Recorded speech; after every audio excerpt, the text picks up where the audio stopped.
You're watching BCTV. We're all about Branford.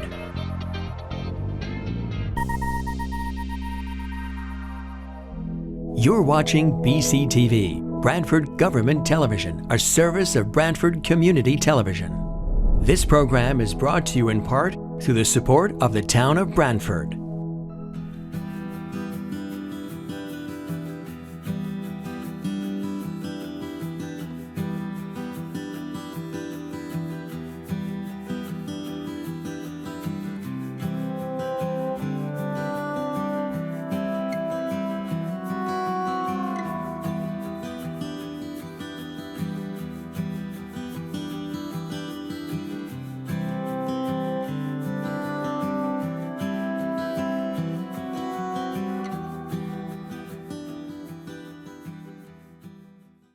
Okay, good evening and welcome to the Inland Wetland regular meeting.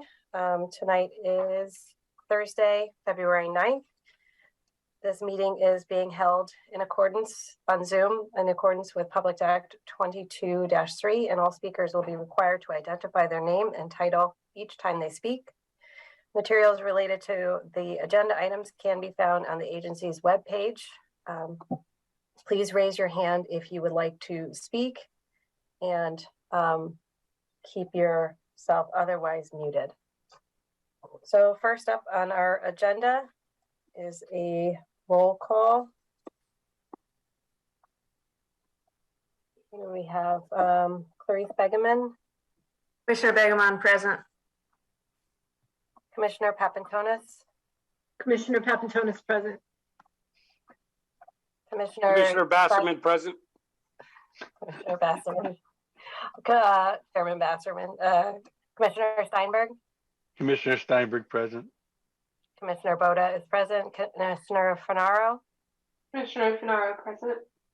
Okay. Are there any other commissioners present that I can't see based on your screen names? Okay, so first up is our minutes for approval, January 12th. Everyone had a minute to review the minutes.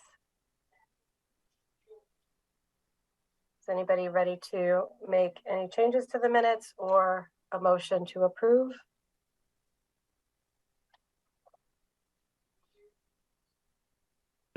Commissioner Steinberg, I make a motion to approve the minutes of the January 12th regular meeting. Thank you, Commissioner Steinberg. Do we have a second? Commissioner Papantonis second. Papantonis second. Thank you. Okay. Any questions on the motion? All right, we'll take a roll call. Commissioner Begeman. Commissioner Begeman, aye. Commissioner Papantonis. Commissioner Papantonis, aye. Commissioner Steinberg. Commissioner Steinberg, aye. Commissioner Finaro. Commissioner Finaro, aye. Chairman Basserman. Aye. And Commissioner Boda, aye. Thank you. So Jamie, the agenda that I have in front of me is I don't have applications for receipt in this printed one. Is that correct? The first thing that I have is application for review.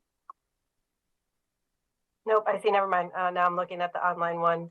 And I see that we have one application for receipt, Inland Wetland 230201, 9 and 33 Elm Street. Is there anything else that we need to note for the agenda? There were a couple other modifications which are in that revised agenda, but nothing new to add since that revised agenda. Okay, thank you. Do you want to set us up for 9 and 33 Elm Street? Jamie Frederick, Inland Wetland Agent. This application was received yesterday in response to a cease and correct order. I told them that it was just for receipt, and if they were not able to attend, we could just have it be for receipt at this meeting and dive into it at the next meeting. They do have erosion controls up, and there's no immediate concerns relative to the status of the site. The site plans, we do have copies for commissioners. Would people like those to be mailed out sooner rather than later, or when we mail out packets typically relative to the meeting? The materials are also available in the Dropbox. This is Commissioner Boda. I'd be fine with the regular scheduling. Okay. And I'm also going to relinquish the chair position as I see Chairman Basserman looks ready to go. You're Oh, muted. but you're muted. Almost ready to go. Nope, still muted. I'm gonna Maybe pass- not. Thank you for taking over. There you go. Okay, we've done the minutes and we're ready to move on. Is that where we're at? We've done the minutes and we've gone over the application for receipt. There's no presentation this evening. It's just for receipt. The materials are in the Dropbox and paper materials will be sent out prior to the next meeting. That's fine. So then we're on to number 3, am I right? Yep. And we have inland wetland 221101, 6 Partridge Lane. The grading, clearing, lawn establishment and recreational features in the package of material that was sent out earlier in the week. We had a staff report for this item. Is there anything that you wish to amend to that report, Jamie, at this point? Jamie Frederick and the wetland agent. I've been out a significant amount of the time since our last meeting. And since I drafted this, so I don't have any additional comments at this time, but certainly if the commission has any questions for me, I'm happy to answer them. Just to be clear, this Commissioner Basserman, just to be clear, then you don't have any new information outside of the review that you gave when you prepared the report. Is that correct? I guess a minor comment would be that we did receive information from a neighbor that the silt fence needed repair. We notified the owner and received a response with a photo evidence that the repair had been made. Okay, thank you for the update. Does any commissioner wish to make comment at this point regarding this particular application? Commissioner Papantonis, I'm just going to remind the commission I'm recused from this matter. Thank you for that. And I believe if all commissioners that are recusing themselves can announce that and turn off their microphone and their video afterwards until the item's over, that would be great. Commissioner Canaro, I'm also going to recuse myself. This is Commissioner Basserman. I assume, Jamie, at this point, we still have a quorum? Jamie Frederick and the wetland agent. Yes, there's still 4 commissioners seated. Okay. Is there any further discussion on this item that either staff or the commission wish to present?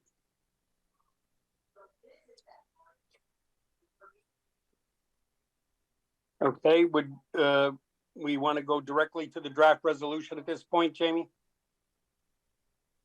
Unless there's something the commissioners want to look at or be reminded of beforehand. You want me to screen share it? Please. Okay.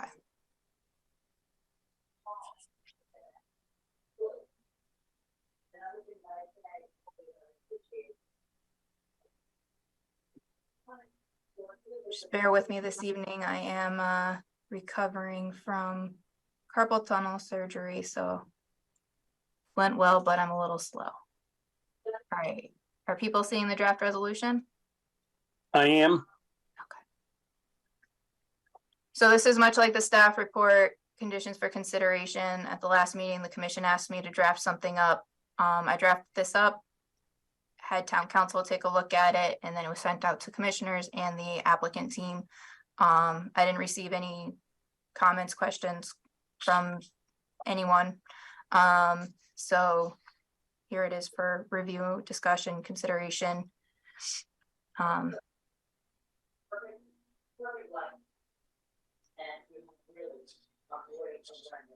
think somebody isn't muted. 1 minute, let me see if I can figure out who it is.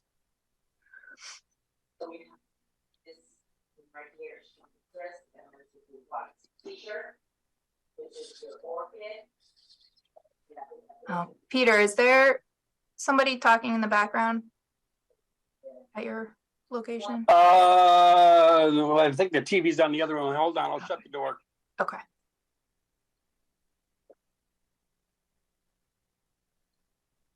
Thank you.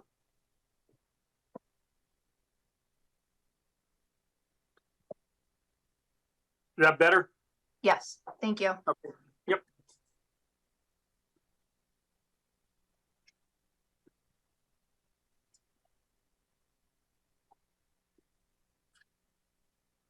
And I see from the, this is Commissioner Bassman, I see from the, I think it's page 2 it starts on, with the plantings that we elected to go for a 5-year duration of monitoring.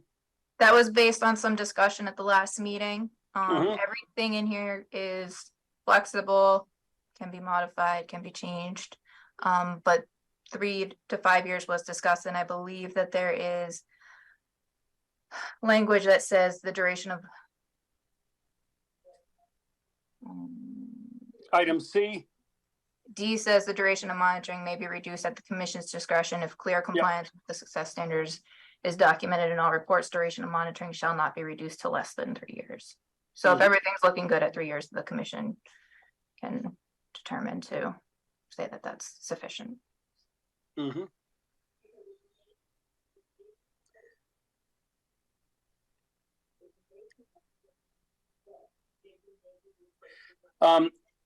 I guess, do we, Commissioner Bassman here, do we normally state the bond amount or state that it would be determined subsequent to the issuance of a permit by wetland staff, or how do we normally address the amount of the bond? The amount of the bond, Jamie Frederick and the wetland agent, is usually figured out afterwards, which sometimes people don't necessarily always do their permit right away, so it allows for that bond to reflect whatever the current market prices are.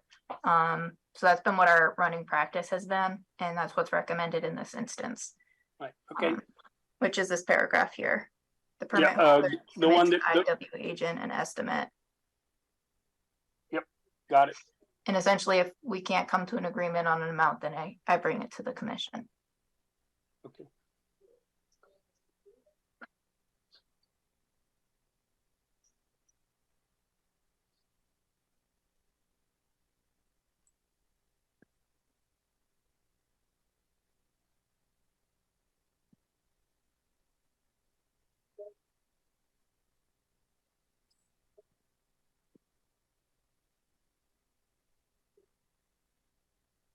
Are there any other, this is Commissioner Bassman, are there any other suggestions or questions from the commission regarding the staff report for Inland Wetland 221101 issued, is there a date?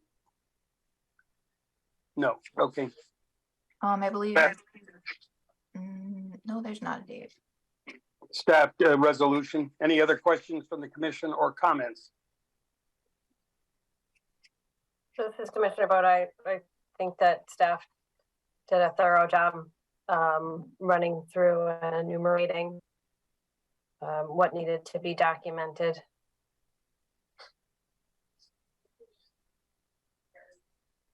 Somebody want to make a motion regarding Inland Wetland 221101 6 Partridge Lane?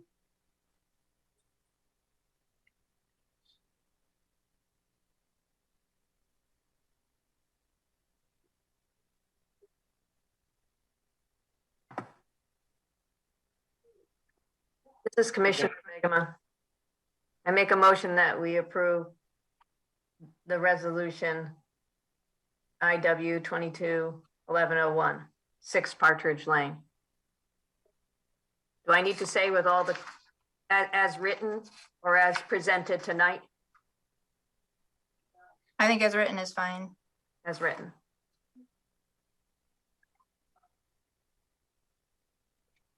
I guess I'll second that motion.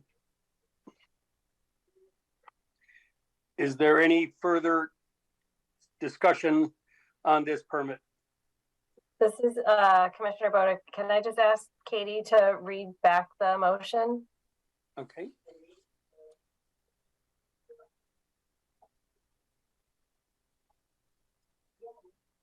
This is Commissioner Bassman. I think that was addressed to, was it Katie? Yes. Hi, it's Katie. Commissioner Begeman makes a motion to approve the resolution as written, and Chairman Basserman seconds. Is there anything else you wanted me to add, Suzanne? Nope, I just wanted to rehear it to make sure I heard it correctly. Thank you. Got it.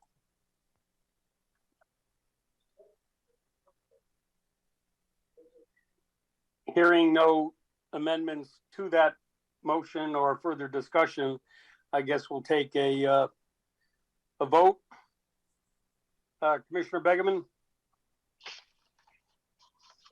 Commissioner Begeman, aye. Commissioner Steinberg, Commissioner Steinberg, aye.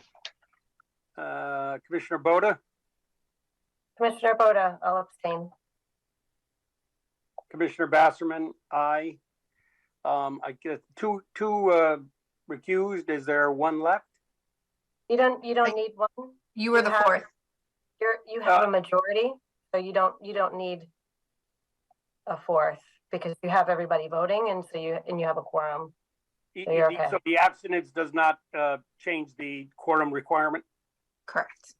Abstaining does not affect the quorum vote. Wonderful. Recusing does. Okay. So I think that motion carries then. Correct. The motion passes. Okay. Next up, BRIW 221201 4581 Short Rocks Road. This is a mitigation erosion project. Is there anybody here? Go ahead. Jamie Frederick, Inland Wetland Agent. We do have somebody here. Before I hand it over, I just want to say at the last meeting, the commission received a brief overview and there was discussion regarding which parcels were involved in the application. The applicant has done a lot of legwork to try and get written authorization from all of the parcels that would be associated with access and or activities. I have received a couple written email authorizations. I did talk with town council. Email authorization would be considered sufficient authorization. So those aren't listed on the agenda, but they are intended to be part of the application and are shown within the application materials. So I can dive into that more, or we can hand it over to Mr. Shanahan to touch base on, and then we can try and clarify any questions the commission has. As Commissioner Bassman, I like the presentation by Mr. Shanahan first, and then we'll see where we're at the end of that presentation. All right. Richard, All floor right. is yours. Thank you. I take it everybody's gotten a copy of the environmental engineering plan that we're hoping to implement. Paper I believe copies. go ahead. I believe that's the case. That was part of the application. Yeah, paper copies of most of the materials were sent out. I think if you're talking about the Malone and McBroom report, I think that was just available in the Dropbox. But everyone got a paper copy of Matt Davison's report. I'm sorry, paper copy of what? I didn't hear you. I believe everyone got a paper copy of Matt Davison's report, but not the Malone and McBroom. The Malone and McBroom is available in the Dropbox. And if there's anything you want me to screen share, just let me know. Okay. Katie Blanchett, IW associate. They did receive paper copies for the January meeting of excerpts from that Malone McBroom report that he had highlighted and indicated were relevant to the application. So they should have that from the January meeting. Okay. So basically, we have financing, we have the approval of all the other departments. I've gotten verbal approval of all the landowners with the exception of Joe Esposito at 19 Laurel Hill. He has not responded at all, but I do not need to be on his property at all. It's minimal, if anything. The only person I'm waiting for who's given me a verbal and actually was very, very positive is David Laska who owns the DRJL Limited Partnership. He is in Florida, and I tried to reach him today, and I've talked to his secretary, but that's the only one that's outstanding.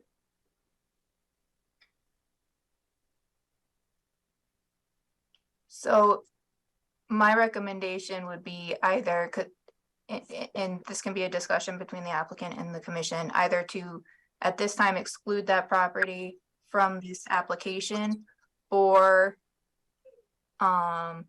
if the commission is willing to, since they're trying to do this activity when it's seasonally most appropriate to minimize damage and be able to actually access these areas, if the commission was willing to do a special meeting for just this item to try and make sure that they're not getting hung up and that they're able to do the full scope of what it is they were setting out to do. Have a special meeting before the March 9th meeting so that they're not held up until that date. How quickly after permit, this is Commissioner Bassman, how quickly after permit execution can work commence? Everybody's ready. Finance and RTM approved. Monday. It's just a matter of getting the money transferred. The contractors are ready to go. I mean, probably take a couple of days for them to do some scheduling. Okay. What I could do is, have them start the work and do this parcel last, or hold off for, as long as I can until I hear from Mr. Laska. I mean, another option, Jamie Frederick and the wetland agent, is if it's a town project, town projects do not have an application fee. So there's really not, aside from filling out another form, there's not, he could do it, like you're saying, phase 1 with permit 1 and then come back in with another permit application for the properties he still needs authorization for.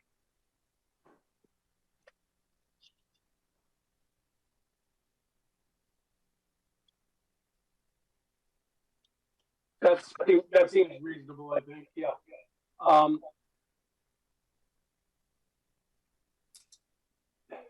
What are you thinking in terms of a date for a special meeting? Well, Jamie Frederick and the wetland agent, I think it depends on how the commission and the applicant decides to proceed as to whether or not a special meeting is necessary.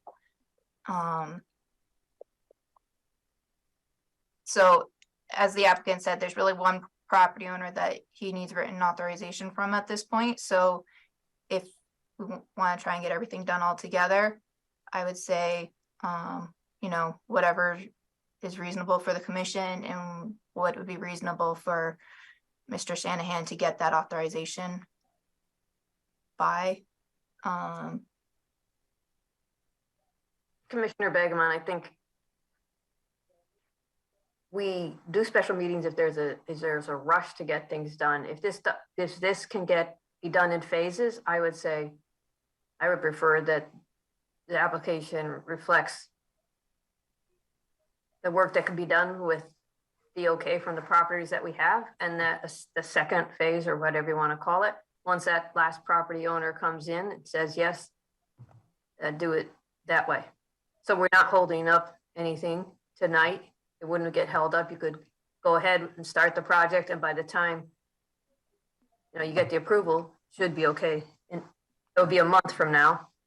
Jamie Frederick and the wetland agent. So just to clarify and add on that, if another application was submitted for that additional parcel, it would be for receipt at the March meeting. It wouldn't be actionable until the April 13th meeting. It is activity in a regulated area, so I cannot act on it administratively. So, and I know they're trying to get this work done before leaf out in the spring wet season. I don't know if you're trying to do all of the work this season or just, what you can. Do you want to touch on that, Mr. Shanahan? Yeah, ideally, we want to do everything that's in that report, the debris dams, as well as the live staking of the willow and dogwood trees. The trouble with this project is nobody knows how long it's going to take until they actually get in there and start working. That's one of the reasons this job is such it's been such a problem. You know, the live stake can only take a day or so, but when you get in there and start cutting the wood that's already down, trying to maneuver it, trying to place it. Just to give you an example, I have an estimate of $65,000 as a cap, but the forester is saying, you know, $3,000 a week, not to exceed 65,000. So this could, in some respects, be over very quickly. In other respects, it could be going on for a couple of months. I don't know. And if it is over quickly, that's going to sort of defeat, you know, having to go back into this area. It's also isolated at a later date is going to be problematic because they have to get the crews in there, they have to make the equipment, et cetera, et cetera. So in a perfect world, I don't know how it works within the wetlands, if something can be approved conditionally, or if I get verbal okay within the next couple of days, if something could be expedited that way. That would be the ideal way from my viewpoint. This is Commissioner Boda. I'm wondering, Jamie, if we can give the approval and have a condition for one of the reaches that there's authority is granted by the property owner. And so the rest of the permit is actionable. And I'm also curious, I mean, yeah, I guess that's it. So Jamie Frederick and the wetland agent. I did touch base with town council because I am sympathetic to the situation that the commission and the applicant are in. And we do need written authorization from all of the property owners in order for the application to be considered complete. So either the parcel would need to be removed or we would need to wait until we got written authorization. Mr. Bassman, Mr. Shanahan, is there anything that could be learned from the initial foray that would affect what you might want to do in phase 2? Well, phase 2, we're not even planning to do phase 2. That is going to be a humongous undertaking in terms of getting permits from state and federal money. That means getting equipment into the stream bed, cutting back the banks, et cetera, et cetera. And so right now, the engineer nor myself have really any intention of doing phase 2. If this doesn't work, yes, the next step would be phase 2. I don't know who, what, or when that would be undertaken. That's one of the reasons this job's been hanging around for the last 20 years. Because it's such a complex undertaking and so involved that nobody's wanted to take it on. I took it on and now I'm sort of regretting it, but so I don't know how to answer that question. We're really hoping that this phase 1 will work and have a noticeable impact. And if it does, I could see maybe going back in a few years and reinforcing these debris dams, maybe adding on to them. If it's successful and sediment does build up behind it, then great, let's take the next step and build it a little bit higher or what have you, improve it somehow. As a follow-up question, Commissioner Bassman, as a follow-up question, how was the 65,000 cap established? I'm sorry, How was the cap at 65,000 established? Was that because that's what you think the funding is all that's required, or was there some other determining factor on the 65K cap? Okay, this is where it gets confusing. The entire job is estimated to be between 75 to 85. 65,000 was for the forester to do his work. That's a maximum amount. But then there is another fee for the for Davison Engineering to supervise the job and to do the live stake planting. Okay. And the funds have been raised for this, or is that still a project? Yes. Okay. Yes, that's what I've been doing the last couple of weeks. And I've gotten a bid waiver from the Board of Selectmen. It's been approved by the Board of Finance. It's been approved by the RTM. Commissioner Beglin, Jamie, I have a question. You said you have to have written permission from all of the landowners before the permit can be granted? Correct. Really before it can be reviewed. So the commission can review all the activity on the parcels that we have authorization for. So that one parcel where there's some activity and or access needed, that activity cannot be reviewed or approved by the commission until there's authorization. Is this really a question? I feel like this is a question for Mr. Shanahan in that, like, it sounds like we have two options, right? One, you either remove the one parcel from the application for tonight, although that kind of resets anyway, let me say the whole thing, right? So you can remove that one parcel, and then we can work on approval for the remaining, and then you'd have to come back, and maybe we could do, depending on when you got that, we have a special meeting just so we can have a receipt, and then at the next regularly scheduled meeting, we could, I don't know if the timing works out.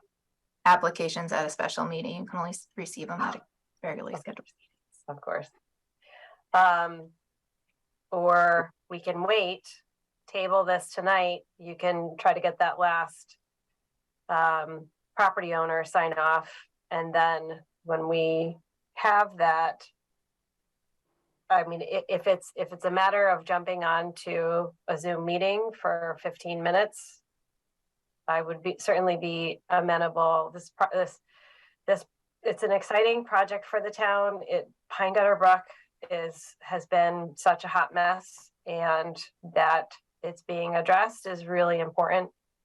It's an exciting project for the town. So I, for one, would be very happy to jump on to go ahead and move that forward.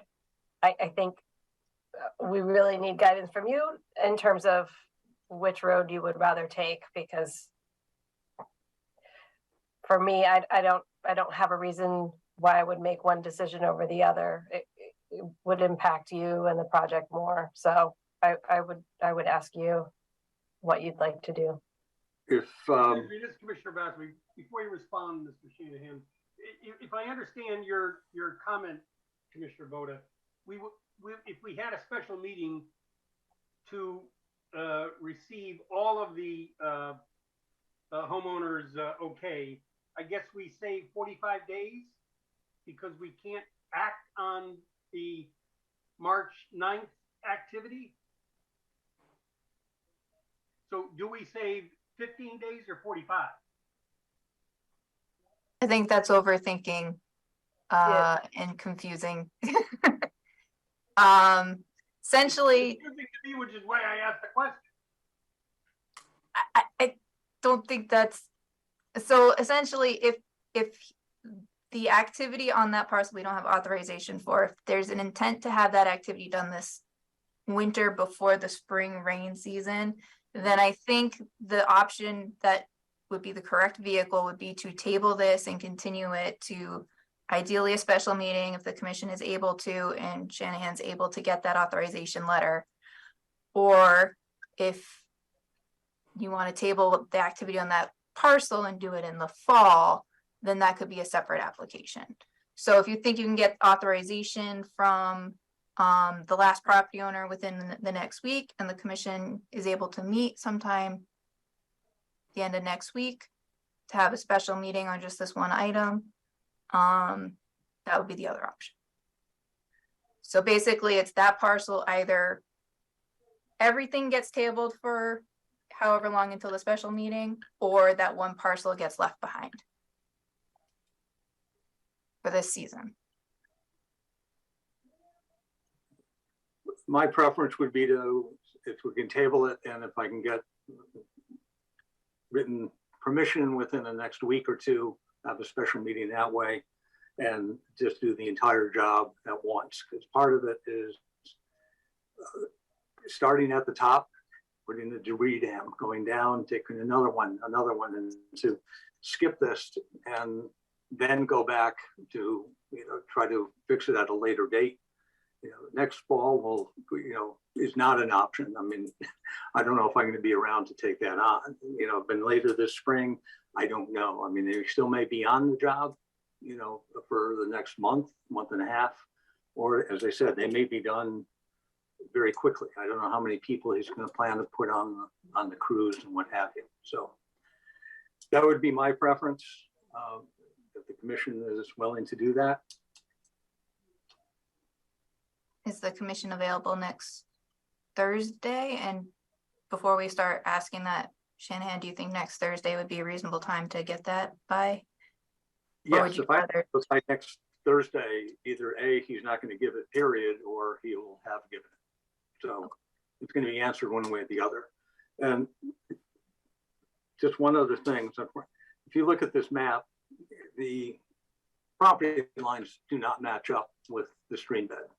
And a lot of that is just because of the town mapping and everything else is not the most accurate. And if you think about it, most property lines would go right up to the stream. And there are a lot of areas on this map where the stream is definitely on town property, according to the map, anyway. So in those areas,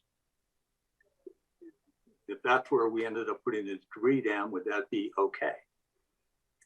And, again, I'm just going by the map here. I mean, it's... Jamie Frederick, Wetland agent. Let's get to that if we need to. But I would say a lot of times the property line is the center of the water course. So right. So like theoretically halfway through the water course. I guess I would say, but hopefully that's not an issue and you're able to get some written authorization. This is Commissioner Bassman. Does any commissioner feel differently that a special meeting next week to deal with the whole project, assuming that Mr. Shanahan gets the appropriate okay? Is that agreeable for everybody? Commissioner Papantonis, I'm agreeable. Are you sure a week's enough? Because I'll make myself available 2 weeks if necessary. No, I talked to Mr. Laska last week. He was very positive. He's just a very hard person to track down. The DRJL Limited Partnership has an address of 300 East Main Street. I actually went there and tried to knock on the door. It was locked. I ended up making some phone calls, and then, within a day or so, he did get back to me. And we had a conversation. He said, not a problem whatsoever. So I tried to contact him today. I talked to his secretary again. He's in Florida on a business project. Katie Blanchett, Yeah, IW Associate. Jamie, I don't know if it matters, but I am not available next Thursday. Okay. I think we can work around that if it works for everyone else, or we can pick, Wednesday or Monday or Tuesday of the following week or that following Thursday. This is Commissioner Boda. I'm fine with Thursday. And Wednesday would also be okay. If possible, I would prefer 7:30 to 7. That would let us get dinner in without rushing. It's conference night. Yeah, Right. I'm available Thursday or Wednesday. And we're talking about the 15th or the 16th? Correct. Yes. It's Commissioner Steinberg. That works for me. I Good. also prefer 7:30. Okay. I can do the 16th. This is Katie. All right. Do we have one more person that's definitely available the 15th or 16th? I think we had 3 commissioners confirm. This is Commissioner Panara. I am free either day. Okay. Yes, Commissioner Papantonis, I am also. Okay. How about we aim for the 15th, and if we need to push it to the 16th, we'll let you guys know. Sounds good. Yep. So we're officially. That work for you, Mr. Shanahan? Yeah, that's fine. Either Okay. day. at So 7:30. We'll officially table BRIW 221201, hoping that a meeting can take place next week to move this project forward. Very good. Thank you for your time. All right. Thank you for your cooperation. Thank you. Inland Wetland 230101 11 Howe, residential addition. Jamie Frederick, Inland Wetland Agent. We do have the property owner present. I'll pull up the site plan so that everyone can take a look at that. Let's see.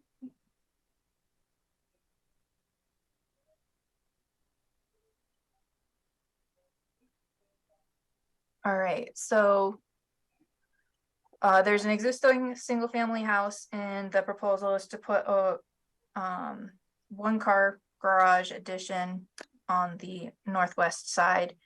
I do not believe there are any wetlands on the property, but there are some offsite wetlands to the north west. Best guess would be somewhere between 20 and 40 feet away from the proposed activity. They do show a silt fence erosion control. Based on discussion with the property owner, that the intent is to not stockpile on site and to remove the excavated material at the time of doing that earthwork. And we did receive a revised architectural plan, which indicated that the proposal is to tie the roof drainage from the garage into an existing drainage system at a point located in the rear of the house where the garage will be adjacent. The homeowner is not sure if that system has any sort of treatment, storage. He believes that it is tied into a pipe that discharges adjacent to this retaining wall onto the driveway area. And then it surface flows from there. So I think that highlights a lot of the points that were raised at the last meeting.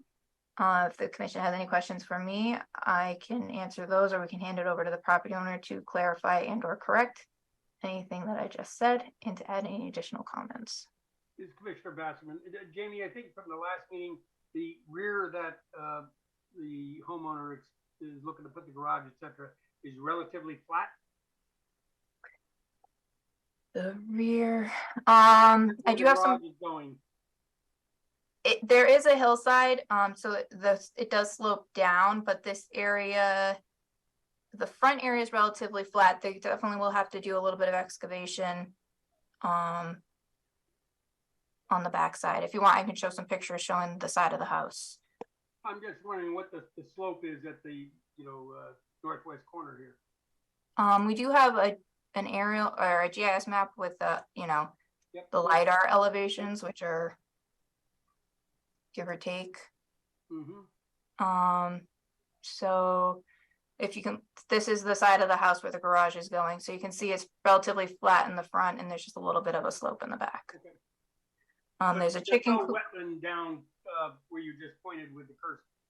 Right. So there's a chicken coop along the property line and a shed in between the proposed activity and the wetland area. The blue is the approximate standing water based on aerial flyover information. It looks like the wetland probably extends up into here somewhere though. But I have been on site. There is a rock wall along the property line. It does not appear that there are any wetlands on the property. I did also look to make sure that it didn't look like this pipe was direct discharged over the property line to the wetland. I didn't see anything that indicated that. There's an elbow and it actually looks like the drainage goes to the rear. So that would indicate that it either tees off or that there's some sort of underground system there, but I don't know. And how is the excavation equipment getting to the area that needs to be excavated? I'll let the property owner respond to that. If you can just mention your name. Yeah, Jamie, hi, it's Steve Consola. I'm the owner of 11 Howard Avenue. Yeah, they would come right up through the driveway and go to the west side where her cursor is now. It would probably be like a mini excavator that would have to come in. It wouldn't be a very heavy equipment, that's for sure. Yeah, I'm just wondering how they would maneuver. It a number of facilities there in the rear where the excavator would have to get through.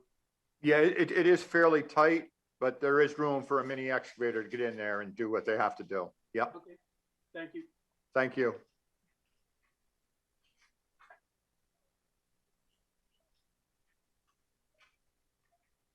This is actionable this evening, correct, Jamie?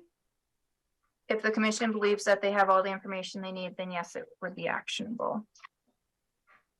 Are there any outstanding questions from the commission regarding 230101? No.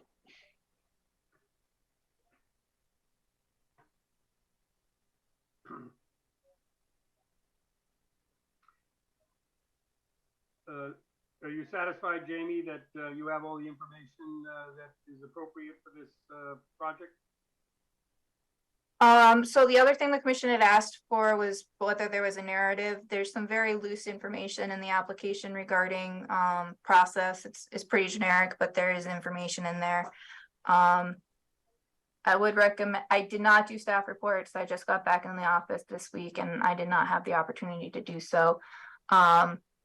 But if the commission were to process this application, I would recommend that the commission consider conditions such as the original or the standard initial erosion control inspection prior to start of earth disturbance, a final inspection, and that there shall be no stockpiling on site per representation by the property owner, and then all the standard conditions and general provisions of all permits. This is Commissioner Basserman. When is the expected start of this project? It would probably be, I would say May, probably mid-May. Given that, would it be appropriate, Jamie, that we prepare, as we've done with many of the applications, the staff report with the conditions so that we can act with all of the information to make the decision, given the project isn't going to start until May, thereabouts? I will leave that up to the commission. What do you think, folks? You have enough to act tonight, or would we like a resolution with conditions to review before we act?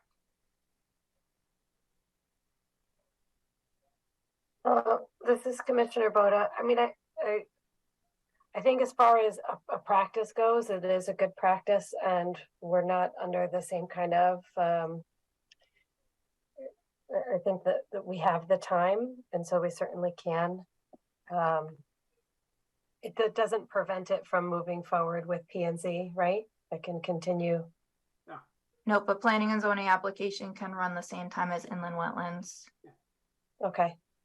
And Mr. Consolo, where are you with P&Z currently? As far as, Have you submitted your application with them?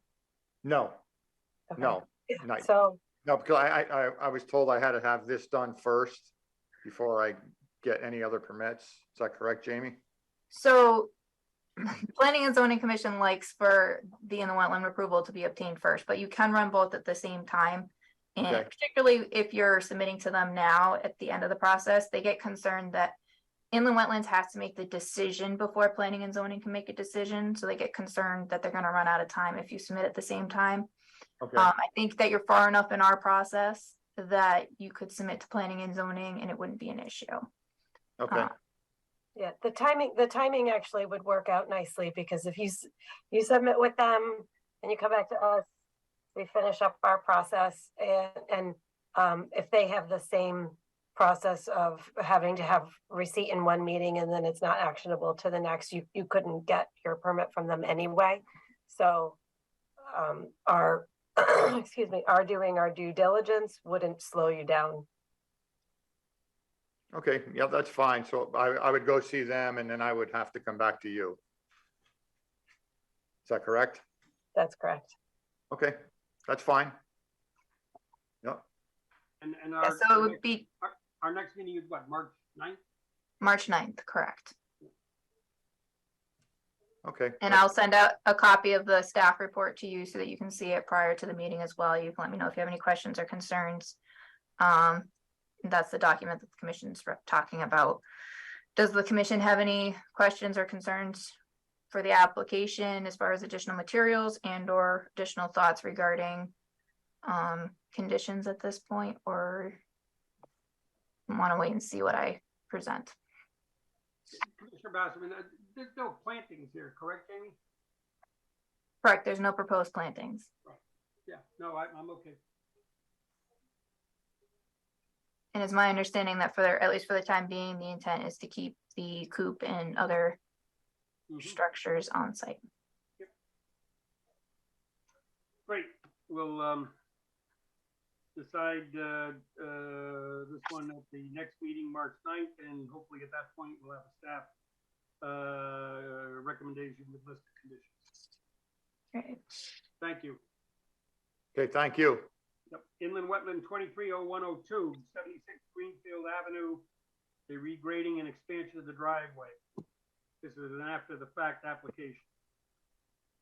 All right, Jamie Frederick, I'm not sure if anyone is here for this application. Is there anyone present for this application? If so, please raise your hand or unmute and say so. So still feel free to interrupt if you're having technical issues and you're working on it. In the meantime, I'm just gonna kind of set the stage. So this application was submitted in response to a notice of violation. There was some driveway improvements, which included expansion towards the rear of the property where the wetland boundary appears to be. So in response to the notice of violation, the property owner submitted an application. The application did not have a whole lot of information on it.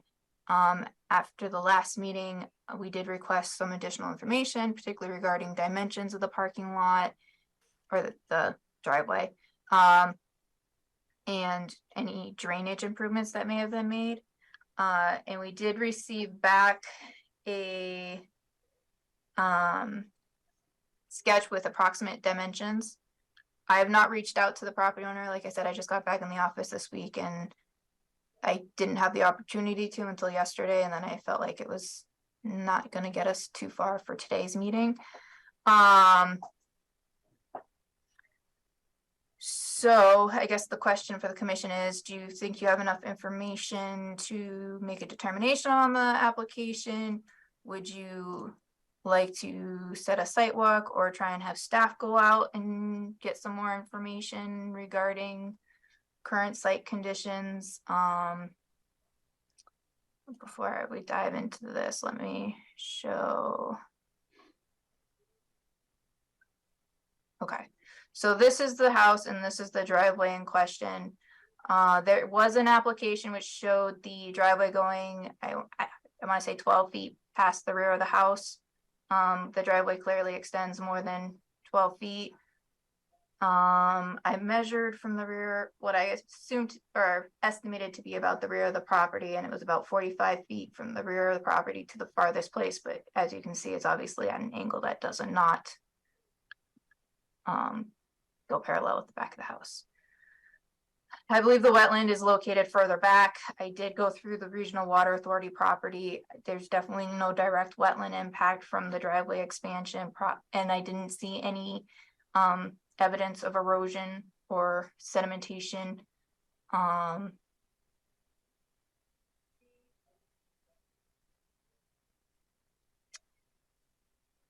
So question is if the commission thinks that they have enough information to make a decision on the application, or if you would like for me to seek additional information. This is Commissioner Bassman. Jamie, has the property owner been on any of the Zoom meetings that we've had in the past? Jamie Frederick in the Wetland Agent. I'm sorry, honestly, cannot recall if he was at the last meeting or not. I know that he tried to, but I also know that he was gonna call him by phone. He was Some- not at, this is Katie, IW associate. He was not at the last meeting. I believe he was at the December meeting. Thank you, Katie. I believe that's correct.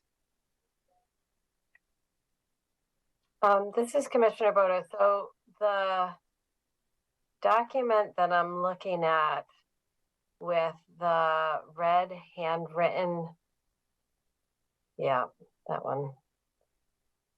So this is meant to represent what they're asking for, what they've done. This is meant to, Jamie Frederick and the wetland agent, this is meant to represent what they've done. So with the original application, the base sketch you're looking at is what was submitted. And then after our last meeting, I sent them the markup with the red arrows and gave some basically suggestions as to some dimensions to provide for your information. And this is the information that was provided. And then I believe I also had requested, excuse me, information on,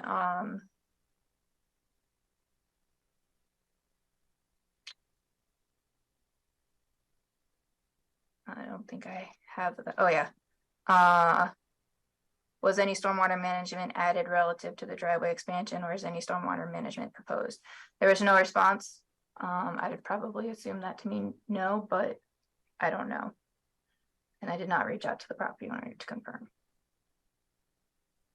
Commissioner Bassam, it seems to me with still some outstanding questions and information that's associated with this project that seems to be de minimis at best. I think we need to make sure that the applicant provides the necessary requested information, appears at the next meeting so that we can go over the plans before we decide to take any action.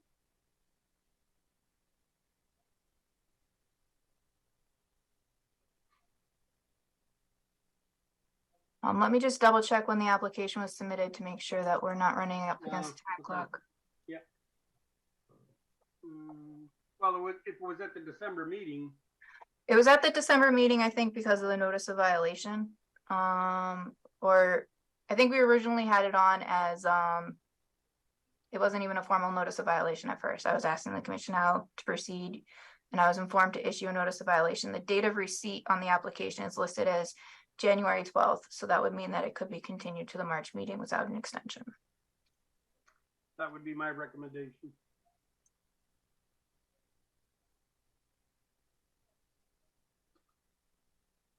Again, that, you know, I get one vote here on that. Everybody in agreement, or does somebody want to take action now? Commissioner Steinberg, Pappantone, I agree. I agree.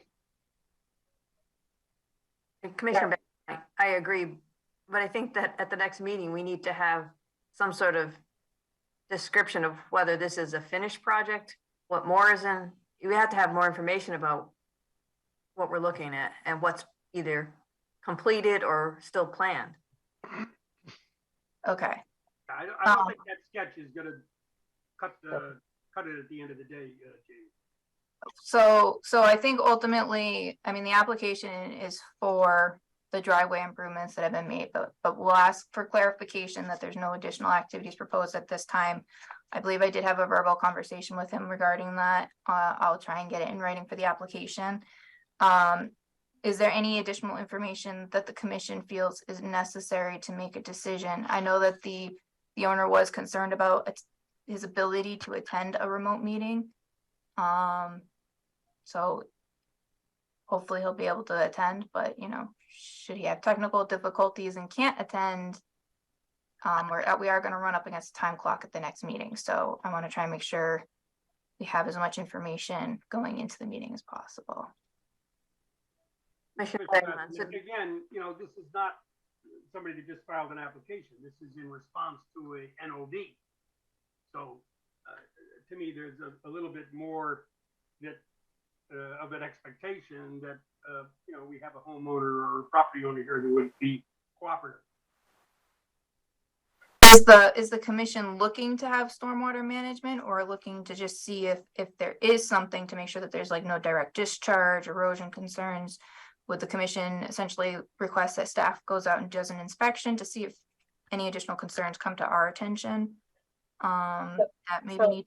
This is Commissioner Boda. Can you bring the picture back up? I'm wondering about, yeah, about the runoff from the driveway, and it looks. Can you pull the picture back up? The aerial. Yes, 1 minute. I closed it. I mean, that image, it looked, if I'm remembering correctly, like it looked like it was exposed soil at the end. As you approach the wooded area. So and if the driveway ended much closer to the house, and you're looking at additional impervious surface, I would want to know where that water is running off, and does the back need to be replanted? I mean, I can't tell from this image. And I think, you know, what this property owner is asking us to do is codify what they've done. And so the materials that we have in order to render a decision, I mean, this driveway in absence of the house or any property lines, I don't know. I don't remember us approving something like that recently. I mean, even, you know, sometimes like there's a shed, but at least the house is there. So I don't know.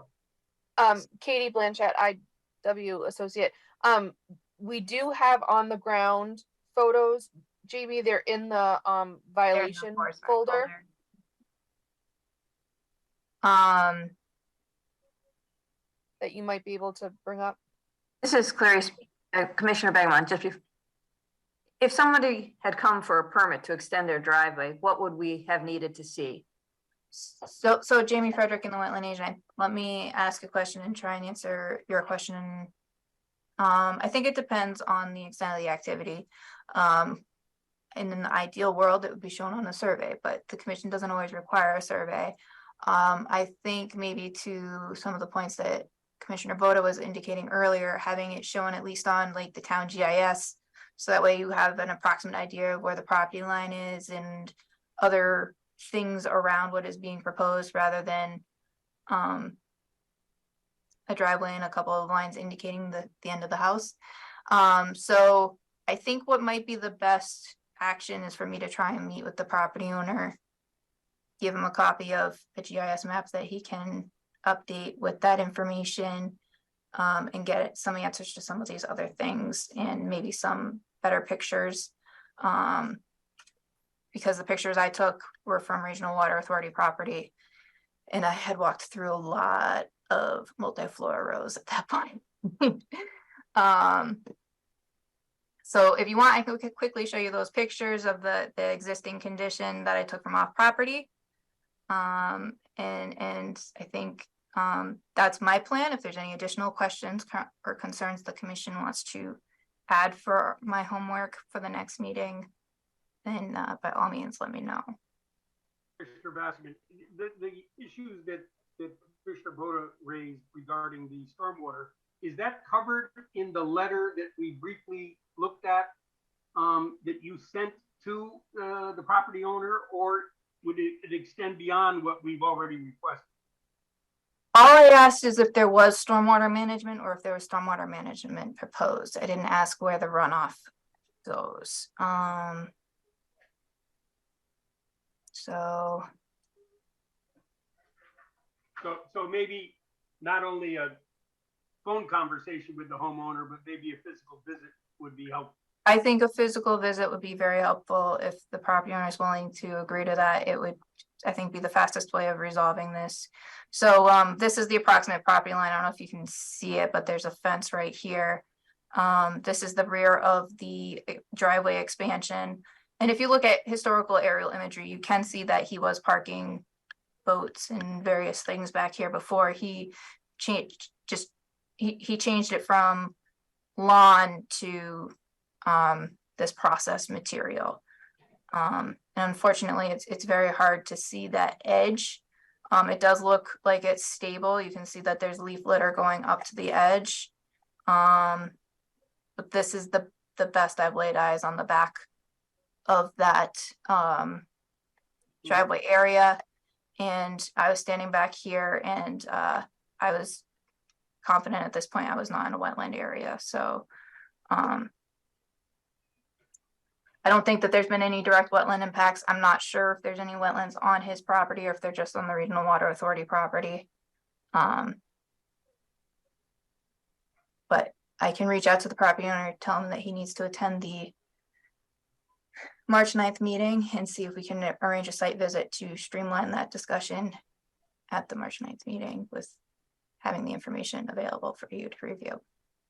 Well, and this is Commissioner Boda, and I'm like looking at those pictures. I'm wondering if there wouldn't be a benefit to adding some shrubs at that existing boundary to take up any. I mean, so it looks like it is semi-permeable permeable material on the ground. And so between that and then potentially something shrubby to capture anything else that might be mobile. If there's cars, there's certainly oil. And whatever else is going to leak out of there, salts and whatnots.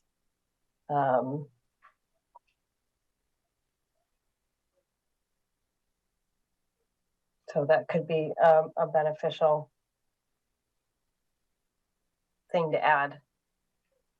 Okay, and I'll review that. I'll try and review that with the owner on site because it does look like they're. And it would prevent. You can see what's there versus what we supplement it. I can see the additional creep is tempting, certainly, given where it looked like the end of the current driveway is and the space to the tree line. That certainly seems very inviting for additional creep. And if we can put something firmer at the edge of the driveway to prevent additional creep, I think that would be good. Okay.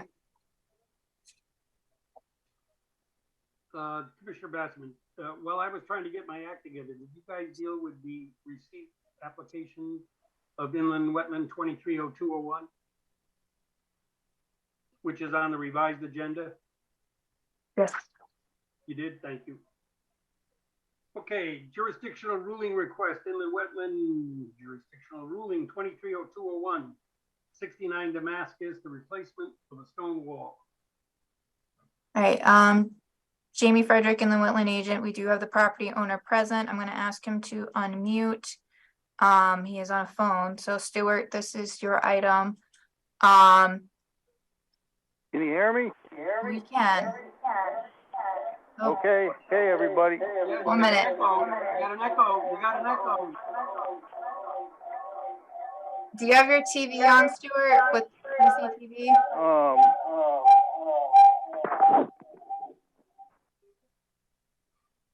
All right, Stuart, I muted you real quick. If you have your TV on, it might be impacting the feedback. So if you can mute your TV, or if anyone else does. Once you have that done, you're more than welcome to unmute yourself by pressing *6. I will also give you a prompt. Oops. Okay, can you hear me now? We can, much better. Okay, good. I think what happened was the volume on the computer was on. Okay. Anybody have any questions for me? I'd be glad to answer anything you want. All right, so let me share the plan and give a brief overview, and then I'll open it up for the homeowner to give any clarifying or supporting information. Of course, I should have been doing something with this. Damascus Road. Okay, so this is Soper Farm on Damascus Road. Sure everyone's at least slightly familiar with it. And essentially along one of the property lines, there was a stone wall, and the stone wall got impacted by some trees that were damaged in a storm and were cut, my understanding, by another property owner. And when they were cut and moved a bit, it resulted in the stone wall coming undone, disassembled, and the property owner is looking to replace that stone wall. I believe a majority of the stone wall that is to be replaced might be adjacent to the wetland rather than in the wetland, but he is proposing access with some mechanical equipment through a wetland area. So let's see, screen share. Start with a GIS map to set the stage. So this is the property. Damascus Road is up here. This is an internal driveway. And then this is the wetland area, and the stone wall runs along this property line here. Let me pull up.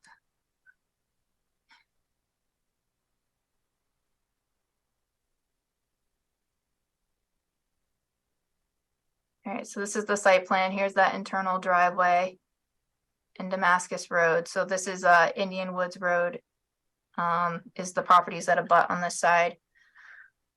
The stone wall in question is along these two properties, and it's approximately the area that's highlighted orange that the property owner is looking to repair. And this green dashed line is, he's looking to keep the access kind of in between that line and the retaining or the stone wall. The intent is to possibly place the stone wall just inside his property line, so that way he doesn't need to work it out with his neighbor as to replacing it, is my understanding. And the property owner did submit some photos of the retaining wall that he's not planning to repair, that that it's in good shape. So you can see that there's a rock wall, and then in the background you can see that there's a fence. That's the neighbor's fence, and my understanding is on the other side of the fence is where the rock wall has kind of fallen into disrepair. So the question for the commission is whether going in with equipment to repair that is a as of right or non-regulated activity, or if a permit is required.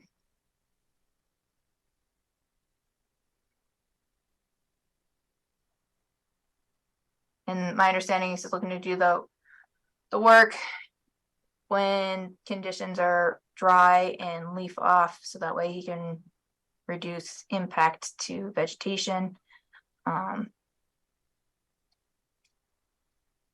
And as you're all aware, the property owner is present if you have any questions directly for him. Commissioner Bassman, Jamie, can you read the definition of as of right that we've been operating with?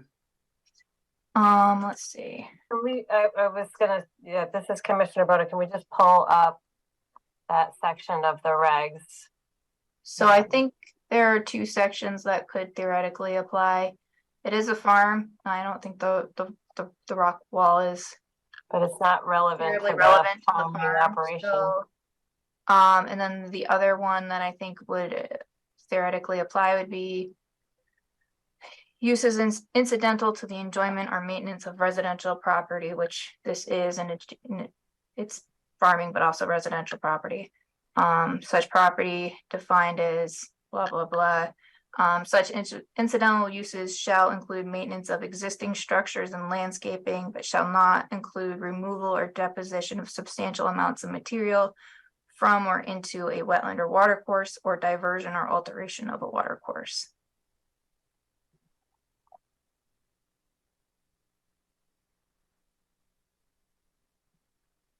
I'm not sure that helps.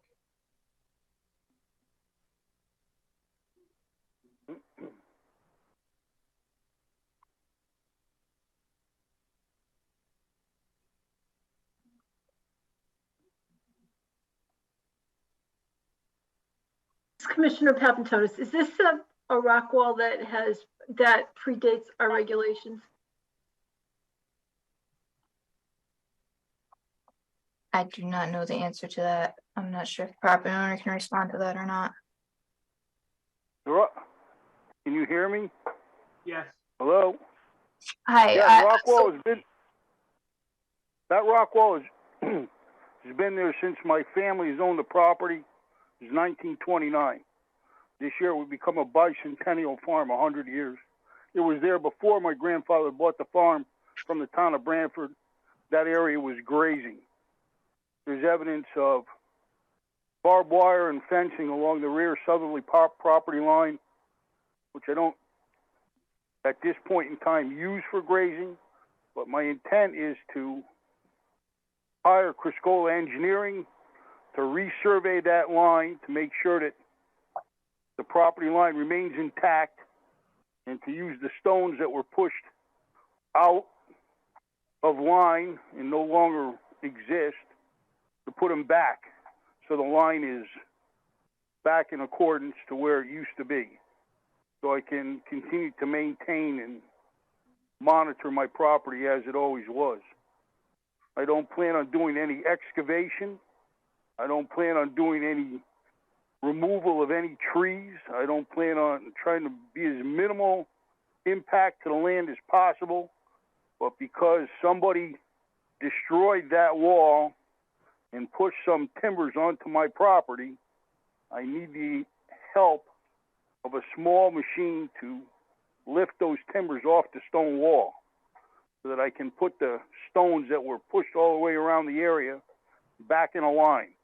And I can't really execute that line until Criscola Engineering remarks it.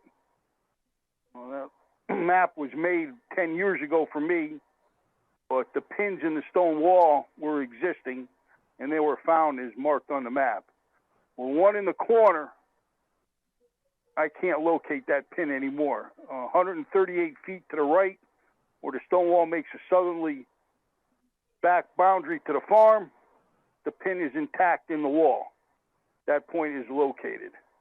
But the sideline, the wall is intact, and it goes along until that property owner, I don't know. I don't know. I don't want to blame anybody. I don't want to sue anybody. I don't want to cause any problems. I just want to put my property line back the way it was. So you can't maintain something unless you have it. And somebody took that away from me, and that's not correct. It should be as it was. This is Commissioner Bassman. I don't think I'm going to need to buy any stone because I think the stone is all there. It just needs to be put back in a row. Mr. Sauber, this is Commissioner Bassman. Do you have any sense of how far from the original lineup of the stone wall the stones have been pushed? Yeah, I marked it down on the map. Yeah, I put down there on the corner missing, yeah. And where the orange is the area of the stone wall that's missing. The yellow was the original stone wall, and you can see it turns to the right and continues on along the southerly boundary. But that area where the orange is the area where that was disturbed and removed, and they're no longer there. I could, because of the reference points that were created by Larry Fisher when he drew this map, I could go and start punching points in the ground based on the numbers that he wrote, and they'd be pretty close. But it's always best if you have it call an engineer and have him come out and do it. No question. So I hired Criscola Engineering, and they said they would be out here and complete the work within 6 weeks from today, or 6 weeks from Monday of this week. And once those stakes are in the ground, I'm going to go out there and put those stones back. I don't want to do anything until he marks the line for me. Yeah, so just a question before a comment. The green dash lines are what? The green dash line is the area that I plan to go down there and work in between the green line and the walls. I'm going to try to contain all my work to within that green line, which is about maybe 20 feet off of the stone wall. It's going to be difficult to, we're going to try to weave a small tractor on tracks to get in and around the trees. I don't want to cut any trees down. Yep. I'm just going to try to go around them. I don't want to take any trees down if I don't have to. It might be some small shrubbery, some briars that might have to get cut in the process when we're lifting some stones up. But any growth of any substantial size, I'm just going to leave it. I don't want to take any trees down. Mm-hmm. And so I marked the green area as the path that I'm going to try to stay on to contain this work. In the first area where the yellow is, where you first enter off my driveway, there's no work there that needs to be done at all. I just got to drive through there with a tractor to get to the second part of the wall, which is gone. As you can see from the photographs, the stone wall is intact at the inception. And I would say that distance from where the red line starts in the driveway to where I say it's missing on the tail point, that's 280 feet. So I'm saying that the first 125, 130 feet anyways is intact and undisturbed. It's the next section that's been harmed, and I'm not even 100% sure that there's a vinyl fence. And if you look very carefully at the photographs that I took, that vinyl fence might actually be over the line and into my property. So that's another reason that I hired Chris Cole Engineering to make sure that nobody's fence or nobody built anything on my land. So this is Commissioner Boda, and looking at 4.1C and, hearing a little bit about the history of the property, this section of maintenance of residential property, such property defined, and it gets into the lot size, but such incidental uses shall include maintenance of existing structures and landscape, but not include removal or deposition of substantial amounts of material from or into a wetland or watercourse. And I think that what we're hearing is, Mr. Stewart was talking about just literally moving the rocks that got pushed by the timber that came down. And so that sounds a lot like maintenance of an existing structure, and that does not include removal or deposition of substantial amounts of material. I'm not going to remove anything. Even if those logs were... I'm agreeing with you. I agree, but I'm just saying, even if somebody did push those logs on my property, I'm leaving them there because eventually they will rot down. Yeah. But to get them out of there, major project. Right. So you're going to have to destroy a lot of wetlands to get them out of there. Right. So I would destroy a lot of land. Period. I think that looking at this particular situation, as well as 4.1C, I would recognize this as right. As of right activity. Yeah, I concur. Thank you. Yeah, I concur. Does anybody feel different? Nope. This is Commissioner Papantonis. I agree with Commissioner Boda that it sounds like it's as of right, as of under 4.1C. Do we need a motion for this? Yes, please. Yes. This is Commissioner Boda.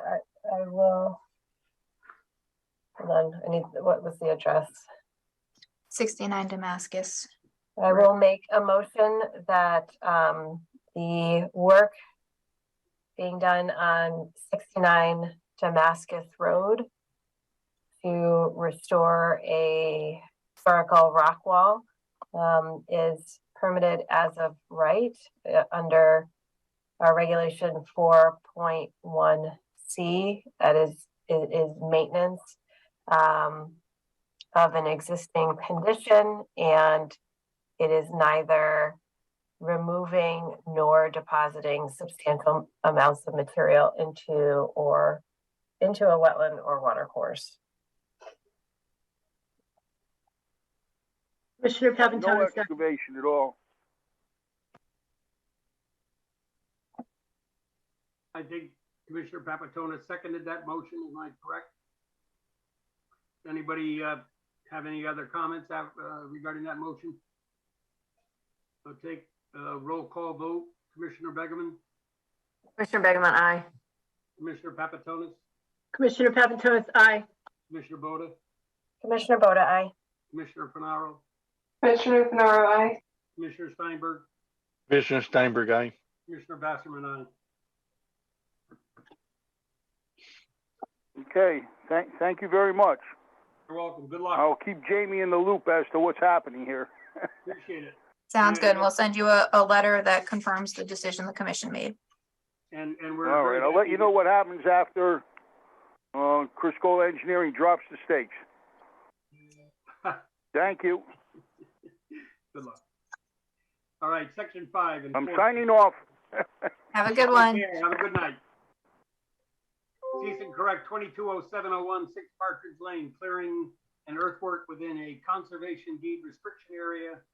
This is a continuation of just cause hearing, and we tabled this for review of the application that we dealt with earlier this evening. Jamie, what are we going to do here? So the commission now needs to determine whether to uphold and modified or overturn the cease and correct order that was issued. If the commission feels that there was a violation, and if they feel that the application, part of the application, namely the mitigation portion of the application, is required to resolve the cease and correct order, then it would be consistent with past practice for the commission to keep the cease and correct order in place until that work and associated monitoring has been completed. If the commission feels there wasn't a violation, then it would be appropriate to overturn the cease and correct order. Generally speaking, if the commission does uphold the cease and correct order until the permit has been resolved, the commission doesn't take any further action on the cease and correct order as long as the mitigation work and monitoring is being completed, at which point the commission would then reconsider the status of the cease and correct order. Just for the record, Commissioner Papantonis is signing off as a recused from this matter. Is there anyone else recusing themselves? Commissioner Finaro, and as well. And then Chairman, just so that you know, Attorney Shansky does have her hand raised. Okay, before we address Attorney Shansky, so we are looking only at the mitigation work and the associated, I guess, shrubs and whatever that are associated with that mitigation, correct? No, I would say you're looking at the cease and correct order, and as part of looking at the cease and correct order, you may determine whether or not those activities are required to rectify a violation if you determine that there was a violation that needs rectifying. Okay, help me a little bit. Since we approved 6 Partridge Lane, which included mitigation activity, etc., I'm just wondering, how does that either help or complicate the cease and correct order? So a permit is permission to do something, and a cease and correct order is a violation and may require something to resolve that violation, and it's activity that has to happen. So essentially, the first step is for the commission to determine if there is a violation. And then whether or not there's any outstanding requirements relative to that violation. So the initial order, I'll pull it up real quick.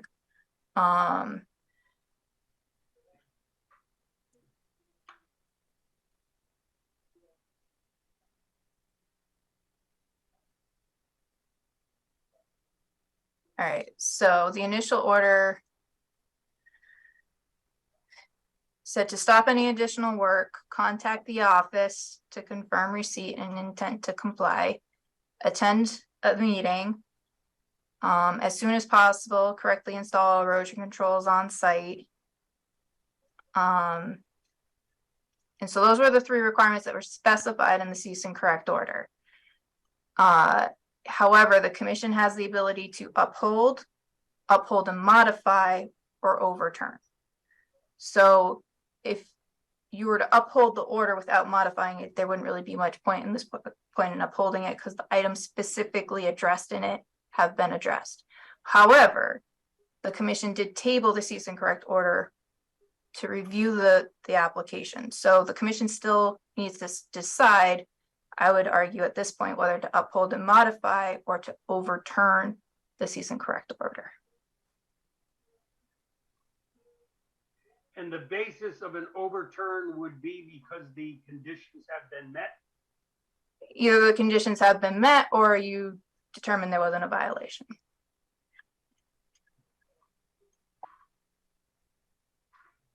Just one more question before we give Attorney Shansky an opportunity.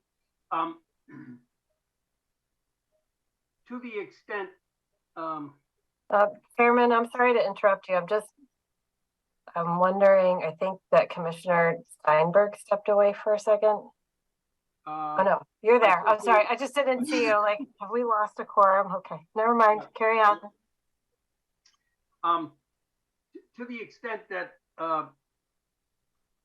we are dealing now with the conservation deed, do we get into the legal argument of the language of the conservation deed again, or is this outside of a legal interpretation of what that conservation deed enabled or didn't allow?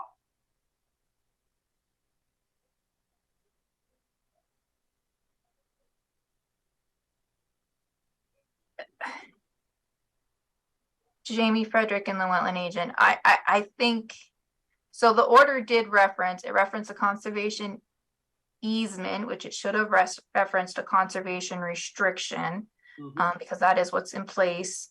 So it referenced the conservation, I'm gonna correct it and say restriction area, and then it also referenced activity within 100 feet of inland wetlands. So those are the 2 items that are presented for consideration. The commission did get guidance from town council a while back, and essentially it's up to the commission to decide if they need more information on that. I guess I'll leave it there and see if there's any more specific questions that I could possibly answer. Well, maybe I'll, while we all think about that, turn it over to Attorney Shansky, and she has probably some comments on this.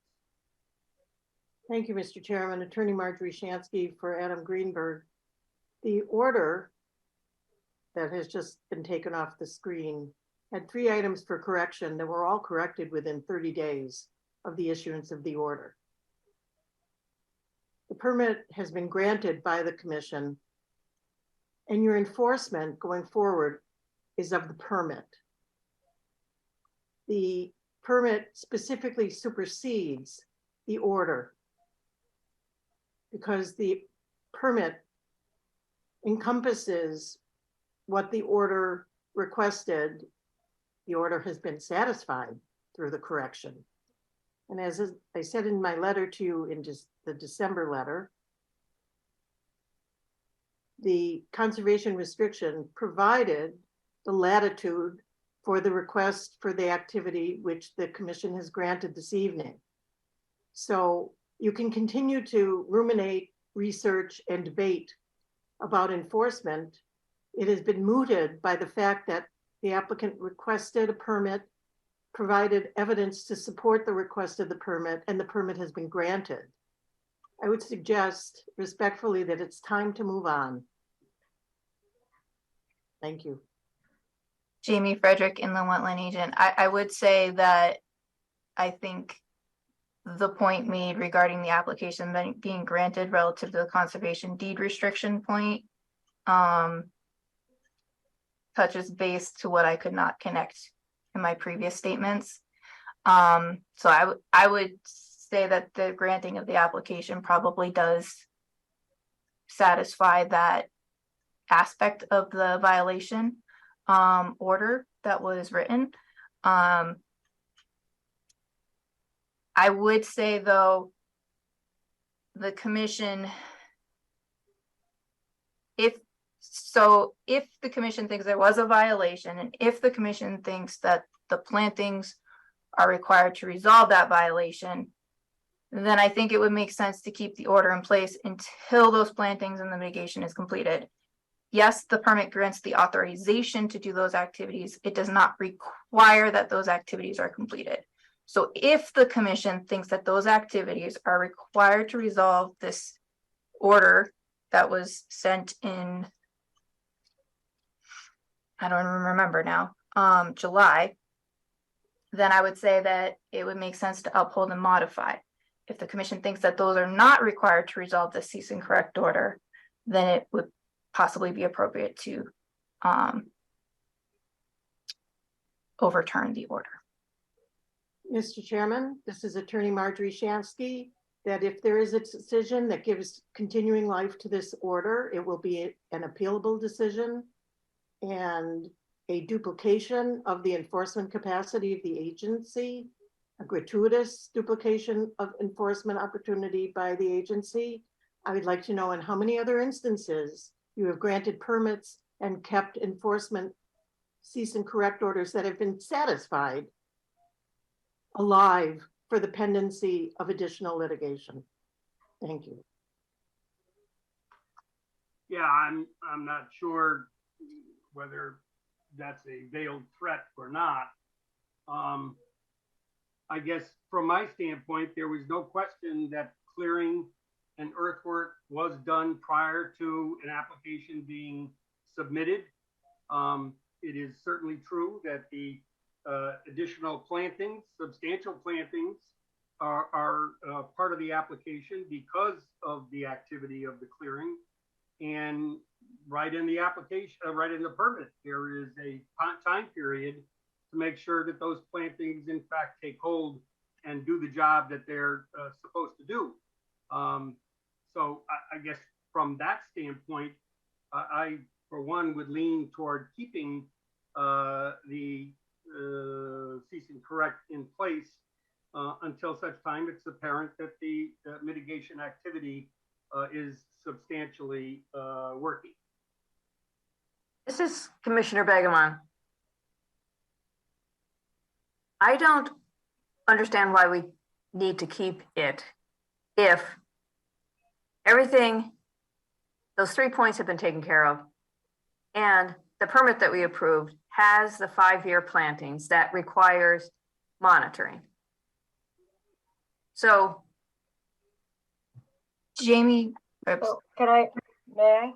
So this is Commissioner Boda. No, Can I say why? Please let Commissioner Begeman finish. Oh, I thought she was done. oh, I'm finished. Okay, sorry, go ahead. So this is Commissioner Boda. The why, so in guidance that we've received from DEEP in the past, permits are not an enforcement mechanism, right? Because a person can take a permit and sit on a permit for a number of years, right? And so the enforcement would be the cease and correct. And therefore, if part of the goal of the cease and correct would be to ensure that those plantings are in place, then we would maintain the cease and correct until those plantings were done. And the permit can carry on separately. So that's the guidance that we've received in state trainings. So that would be the why.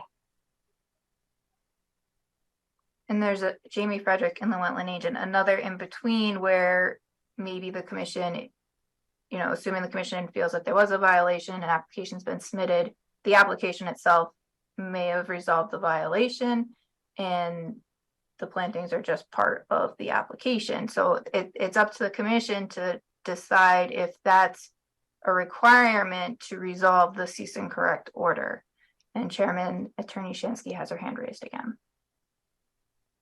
Attorney Shansky, go ahead. Marjorie Shansky, the order asked for 3 items of correction. Those have been satisfied. There is no other action requested under the order. The order has been satisfied. The permit is an enforcement mechanism, not because it is an enforcement mechanism like a cease and correct or notice of violation. It is an enforcement mechanism because it comes with conditions, which include these plantings and the 5-year monitoring, and that may be enforced. So if you're going to try to enforce the cease and correct order from July that asked for 3 actions that were satisfied by August, I would ask you to look more closely at what it is that the order encompassed, besides being defective in its categorization of the conservation restriction, which permitted the activity that you have now given a permit for. So I would respectfully ask you to lift the order by virtue of its having been satisfied long since and supplanted for action by the permit the agency granted. Thank you. This is Commissioner Boda. So Attorney Shansky, I'm wondering let's say the homeowner that has the permit and decides, well, I'm not ready to take an action this spring. Plantings have gotten expensive in the fall, and so now here we are at some time in the future. At what point is there a mechanism for us with the permit to insist with the homeowner that they must start the permitted work? That is a speculation of the kind of future violation that is not appropriate at zoning boards of appeal. It's not appropriate at planning. It's not, excuse me, it's not a speculation. It's a legal question that I'm asking you, which is at what point, once a person has a permit, does the granting agency have the ability to say, you have to go ahead and start the work that is written in your permit? At what point does the commission have the authority to do that? At the point at which there's damage to the wetlands. So the homeowner doesn't need to take action on the permit ever. They're not legally required to take action on the permit. I'm sorry, it is a speculative question. It's not a legal question. No, it's a legal question. Well, so if a person has a permit, are they legally required to take action on the permit? They're legally required to comply with the permit. But if they don't start the work, they don't have to do anything. Jamie Frederick in the wetland agent.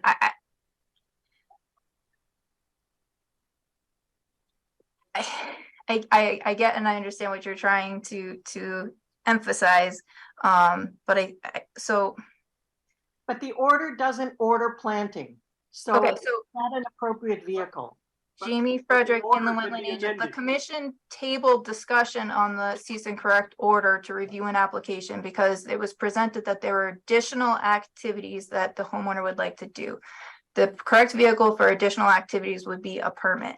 The commission had started to discuss whether or not a mitigation plan would be appropriate as part of upholding and modifying or overturning the three options that the commission has when a cease and correct order is issued.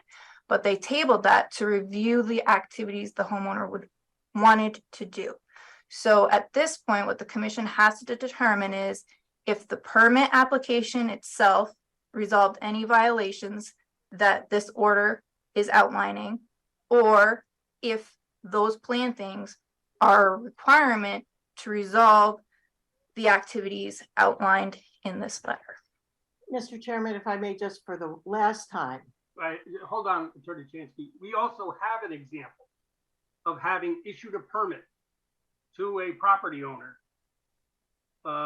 who had clear-cutted land and then folded his tent. And we were left with property that had been clear-cut, clearly creating problems for the wetland below. So it's not just a speculative comment, it's something that we face in real life. Yes, it's not germane, Mr. Chairman, because the testimony from David Lord is that there's no impact now and no impact in the future. So I appreciate that the clear cutting of in a different situation may have provided adverse impact. The activity here has not provided adverse impact, but I really don't want to have to repeat this, and I won't. The order asked for 3 actions which were performed. The order did not ask for planting. So to keep the order in place because you think you need planting to satisfy the 3 things the order requested done for correction, there's nothing to do with the 3 things it ordered. It may be a defective cease and correct order in this respect. It didn't require any planting. It required show up. It required soil erosion and sediment control, and it had and stop work. I think those were the 3 things, and they don't remember. It's right there. IW Associate Katie Blanchett. There's a disconnect between Hold what on. you want Stop, to do. Attorney Chansky. Katie, you had something to comment here? Yes. So Attorney Shansky, you are correct in the sense that you complied with the orders that were in the cease and correct to correct. You did the 3 things. However, the statutes give the commission the latitude to either uphold and modify, or overturn. So by upholding and modifying, they can then add additional requirements to this cease and correct order. And that's what they are discussing at the moment. No, they can't reform the order, however. They can modify it as to the actions they sought to have corrected. They cannot de facto create a new order by way of modification. There's a definite procedural due process issue right there. There's not a problem here, ladies and gentlemen. You've given a permit to somebody who wants to very much proceed with his development. So we can all look back on this at some future date and say, gee, there was a lot of concern expressed about something that took care of itself. That's the system working. But to protract a correct order where the corrections have long since been made, and additional evidentiary showings have been provided to this agency substantial enough for you to award the permit, it's appropriate to say that the cease and correct order has done its job. Jamie Frederick, Inland Wetland Agent, I would like to also add the fact that activity has already started on the application. Means that they're already in the wheelhouse of needing to comply with the permit conditions because they have started work. This is Commissioner Begemon. I make a motion that we overturn cease and correct order 220701, 6 Partridge Lane. This is Commissioner Steinberg. I second that motion.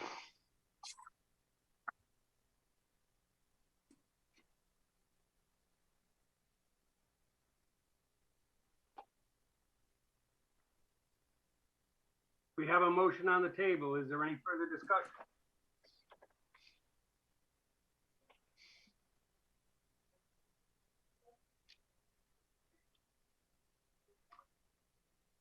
Take a vote on that motion. Commissioner Begeman, Commissioner Begeman, aye. Commissioner Steinberg, Commissioner Steinberg, aye. Commissioner Boda, Commissioner Boda, no. Commissioner Basserman, no. Commissioner Finaro?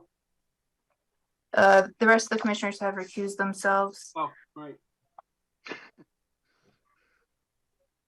Motion does not carry. It does not.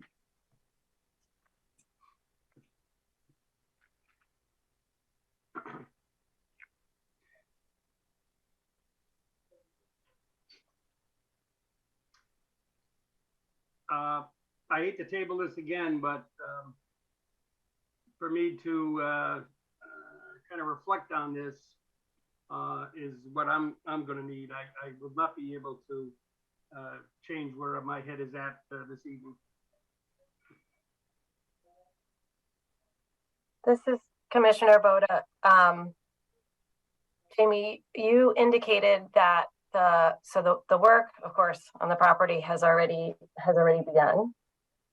Where in the process timeline are we looking at implementation of the plantings?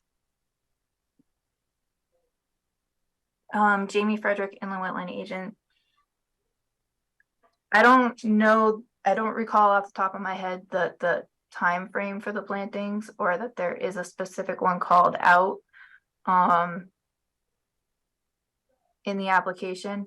We usually like to see it happen within the growing season when activities are being completed, and if activities are being completed outside of a growing season, then the subsequent growing season. And if they are not planting, we would give them a warning for the next growing season, and then at that point we would bring it to the commission to say the plantings have not occurred, they've had opportunity, what do you want to do?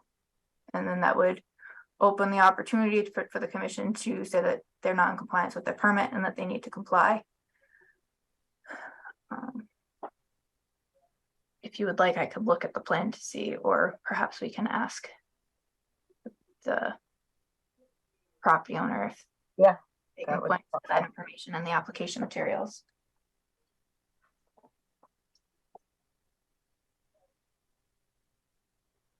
This is Commissioner Baskin. While the staff is looking for that, you know, what strikes me is a little bit of a process issue as well. In the correction item 2, it says the commission will review the activity and determine what is required to resolve the violation. This was issued in July. We certainly didn't have the extent of the information that the commission needed to review in July, and that took a while to pull together. The idea that we would be able to know all that it was encompassed in the July timeframe, to me, is a stretch, which is why I'm sure the statute allows for the modification of the cease and correct as more information becomes available to the commission to review and you know, make an assessment as to whether the 3 that were originally stated are all that's required.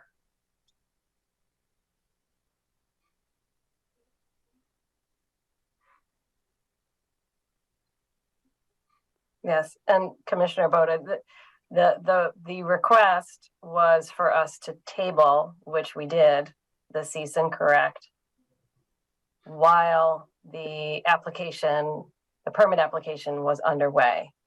So we tabled it as requested, and therefore it was not revisited.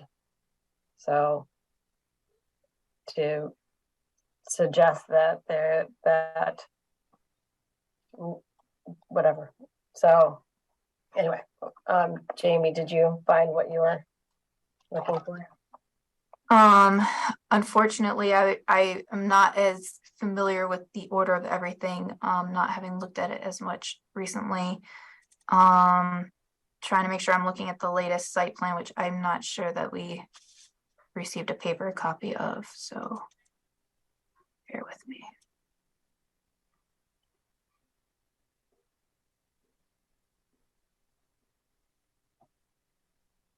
Well, we have the property, this is Commissioner Boda, we have the property owner here. Perhaps he might speak to the timing that he is envisioning for those plantings. Yeah, this is Adam Greenberg, property owner, 6 Partridge Lane. Sorry, I'm driving and trying to stay focused on this. The planting and the plant material were going to be ordered through John Cunningham and Tech Landscaping immediately, and the planting was prepared for as early as planting is available in the spring. So this spring, everything was in process to be ordered and planted. So as soon as the planting season is ready, we're putting the plants down.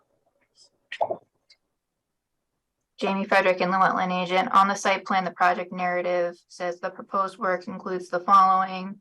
It includes plantings and grasses installed per landscaping plan, and it says completion is anticipated for the summer of 2023. So this would indicate that the activity should be completed by the end of summer 2023. So I would say certainly if the plantings weren't completed by the end of the fall growing season, that the commission would have the opportunity to follow up from the permit side.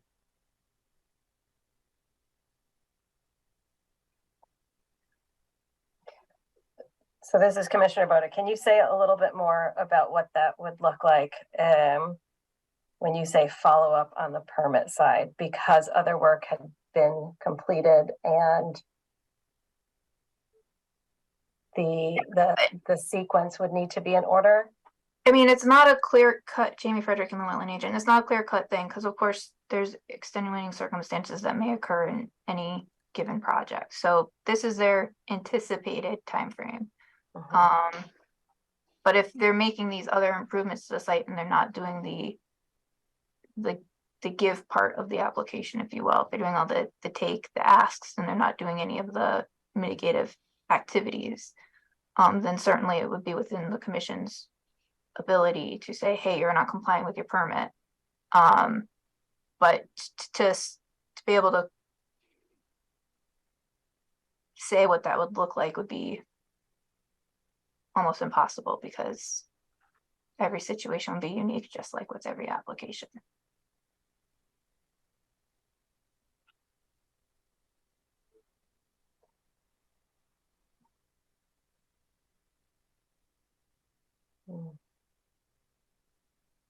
This is Commissioner Begemon. So we have an application that requires plantings. It requires 85% survival rate, and it requires monitoring up to 5 years. So if people are worried that something doesn't get planted, you do something about that, right? I would bring it to Jamie Frederick and the Wetland Agent. I would bring it to the commission's attention and essentially ask if you want either a letter of non-compliance with permit issued, or if you'd want a cease and correct order issued. And then, from there, there's other steps the commission could take if they thought it was necessary.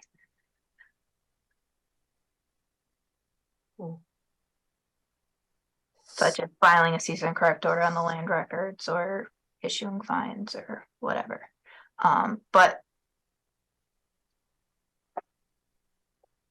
And we have done that. We have issued letters of non-compliance and cease and correct orders for not being in compliance, depending on the immediacy of the concerns involved. This is Commissioner Steinberg. I have a quick question. If that's the case, what purpose does the previous cease and desist order have at this point? So that's what the commission is deciding right now. Is this planting plan relevant to the cease and correct order, or is it only relevant to the application? Has submitting an application for permission for the activities that have started satisfied the cease and correct order, or based on current site conditions, is the commission concerned that mitigation needs to happen and wants to keep this enforcement order in place to ensure that mitigation happens? But if it doesn't, we could put another cease and correct order in place. The permit, I would argue, would give you the ability to issue a cease and correct order since work has already started. Right. That was my point. So we could do another one if that did become the case. Yeah, this is Commissioner Boda. I'm finding this part of the conversation much more helpful than the threat of another threat of lawsuit from Attorney Shansky. So just for the record, I think having this kind of conversation is much more helpful in terms of how do we move forward productively. So I feel more comfortable with that. Knowing that we have. I'm sorry, let me stop sharing real quick. I think somebody might have their hand raised. And Yeah, Mr. Greenberg does. So knowing that we have a clear mechanism by which if like we have an out, because like I said, the DEP or deep guidance has indicated to us very, very clearly that permits are not the tool for enforcement when something goes awry. But the non-compliance or ability to go back in with a new cease and correct if the landowner is doing the taking and not the mitigation portion is helpful. I agree. So I feel comfortable now.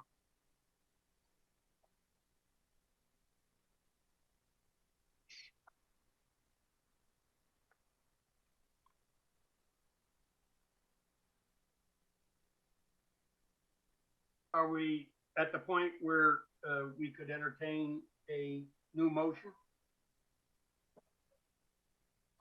Would you like to make that motion, Mr. Steinberg? Oh, it's a lot of words. I don't have it in front of me, so I don't have the numbers in front of me, unfortunately. I can pull it up on the screen share 1 minute. Thank you.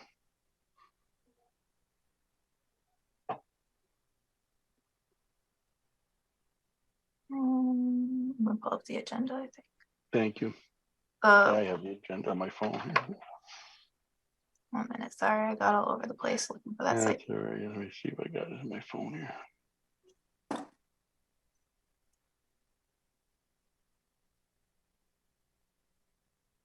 All right, here's the order.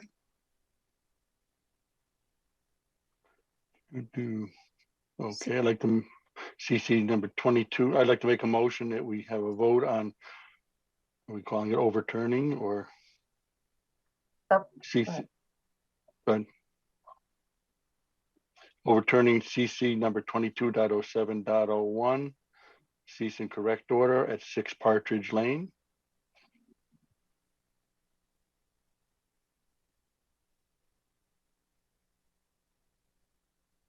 Commissioner Begemon, second the motion.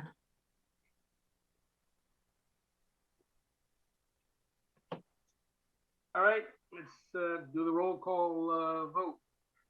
Any discussion? Steinberg. Commissioner Steinberg, aye. Commissioner Boda.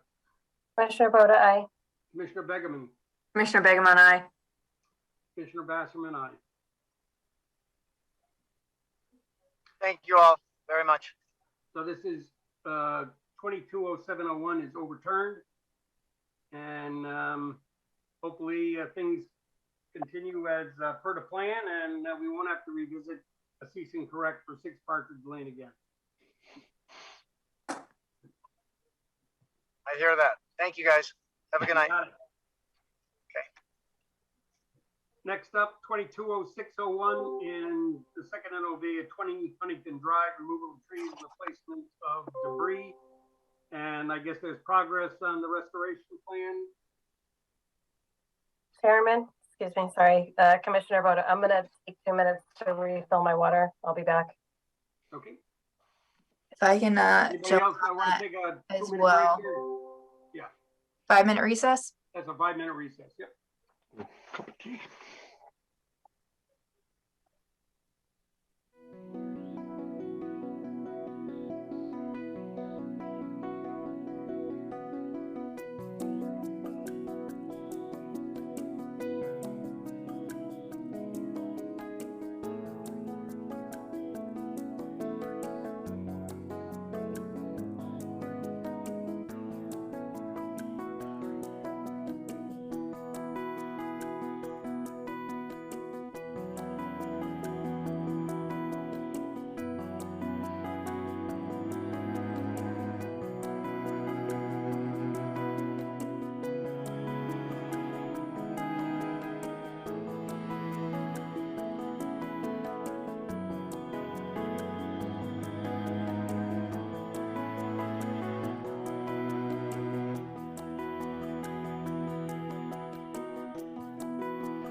Wasserman. This is a continuation of the Inland Wetland and Watercourse Commission meeting. We have three commissioners. I don't see a fourth yet. Suzanne? This is Commissioner Boda. I'm here. She's there. And then can we just confirm Katie's here as well? Katie, are you present? I am present and accounted for. And we're good to go. Mark, are you here Continuation as of well? the February 9th meeting. Okay, I'm just wondering so that way we know for item points. Yes, okay, we have everyone back. Great. Okay, cease and correct 220601 and second NOV for 20 Huntington Drive, removal of trees and placement of debris. And I guess there's progress on the restoration plan. Jamie? Jamie Frederick, inland wetland agent. The property owner is still undergoing some health related issues. He did have a representative stop by town hall and purchase the signs that were to be installed around the wetland edge. I asked if I could go out to the property to inspect, and the signs have been roughly placed around the wetland edge, but they were just attached to debris rather than any sort of poster or something like that. So I reached out to the property owner to clarify that they needed to be installed on posts, and I gave him a couple examples of what would be considered acceptable. I reached out to him this week to try and confirm if that had been completed and if I could go out to inspect. He indicated he was at an appointment and he would contact me later. I have not heard from him yet. So aside from the fact that there are signs on the property, I'm not aware of any additional activity that has been made at this time. And I don't believe that the property owner is present on the meeting looking at the participant window. If he is, he's more than welcome to chime in. So at this point, does the commission want me to continue to work with the property owner and leave it at that? Does the commission want to be more forceful and indicate that something like filing on the land records may be in the future if he doesn't make more significant progress? This is Commissioner Bassman. Jamie, can you observe from the road without going on the property, you know, the condition, or do you have to be on property to? I have to be on the property to observe. Then I guess you better work with the property owner to try to move things along. And I guess at the March meeting, if we don't see progress, then I think we take the next step. Okay.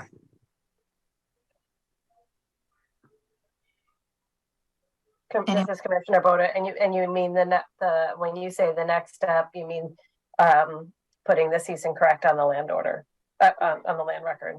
Yes. Okay. So I'll mention to him that that'll be something you guys are considering at the next meeting if there hasn't been progress made. Jamie, another question. I'm sorry, Commissioner Bassman. Is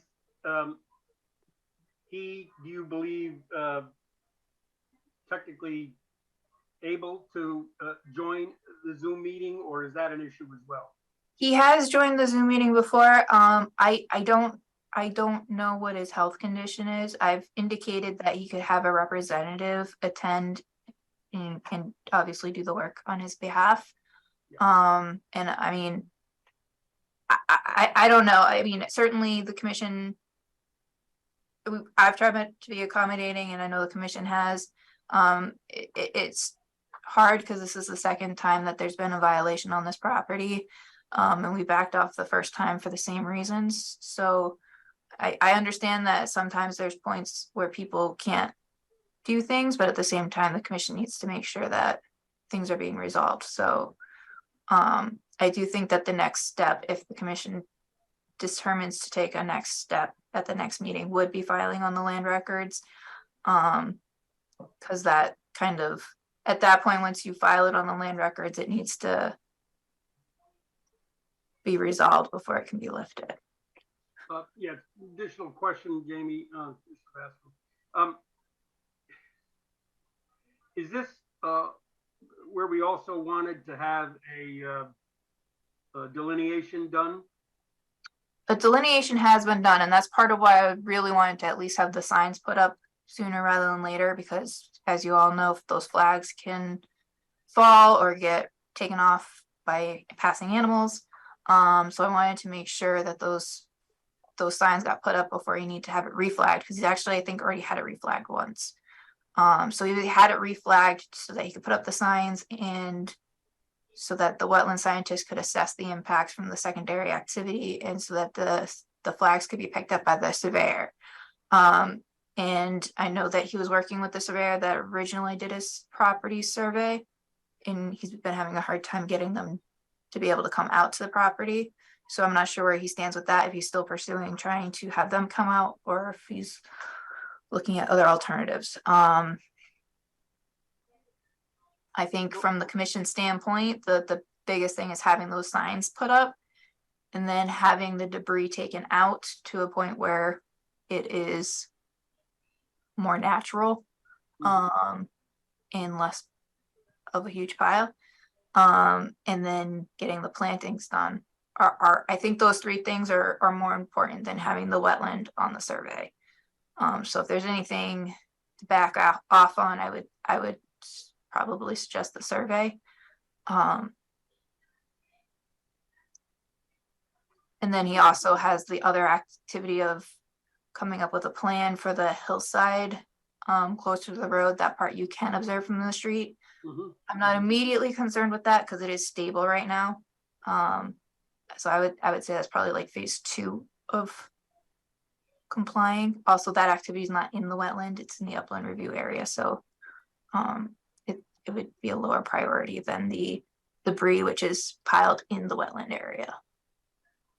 So do we need to take any formal action on CC 220601? I don't think it'd make any motions or anything. I can either communicate with the property owner via email, or I can send a formal follow-up letter. And if you want, I can have that follow-up letter indicate the fact that you'll be considering whether or not to file it on the land records at the March meeting if there has not been progress made. And I think the other thing is that you need to be able to put your own eyes on this. So it's a 1-2 thing from my standpoint, because this thing has been slow to resolve. The property owner is good about allowing me on the property. It's hit or miss, and it might be because of the medical conditions. As to whether or not I can get a hold of him, and I was out for just over 2 weeks, so that did not help with trying to make a full connection. Okay. This is Commissioner Papantonis. So we've had, I remember this situation because we've told this homeowner before that he was stalling. Well, he was delaying things, and that we wanted to see plans for the next meeting, and that was probably 3 meetings ago. So what actions have we taken to stress with him that we mean this? So I believe at the December meeting, the commission tabled it for January and gave him until the February meeting to make progress, understanding that he had some things going on. And I think I prioritized and pushed for the signs. I wanted to kind of focus on one thing. The plan for the other area, it sounds like he already has some and he just hasn't forwarded them because he's concerned about the cost and the scope of work. And I said, forward them and have a conversation with the commission. You don't necessarily need to do the full scope of work, but we don't know without seeing what the plan is. So that's another thing that I could theoretically easily follow up with him, because he sounds like he already has something. So this Commissioner Papantonis again, because I think we need to stress with him that whatever planting he's going to do, he's going to be needing to do March, April, right? So as I was kind of hinting earlier, I would argue there's 2 kind of phases to resolving this violation. And the first phase would be the activity in the back of the property, which is in and adjacent to the wetland. And he already has a planting plan for that area. So that could happen this spring. And I would think, particularly knowing that cost is one of his concerns, as long as he's making progress and working with the commission, I think it would be open-minded of the commission to consider holding off, not saying he doesn't need to do it, but saying that he has additional time to get to that second phase. It also means that there's less of the site disturbed at once. That would be my recommendation. It's certainly not what the commission has to agree to. One step at a time, I think here. So my letter, you'll have a communication with the homeowner stressing the importance of getting the stakes for the signs and, you know, continuing to keep on top of this. And we hope to see him at the March meeting. okay, yep. So I'll stress attendance at the March meeting, having made progress, indicating that if progress hasn't been made, that the commission might determine to file on the land records, and emphasize that right now, you know, focusing on the activities in the rear is what's important, and discuss a timetable for the additional activities with the commission at that March meeting.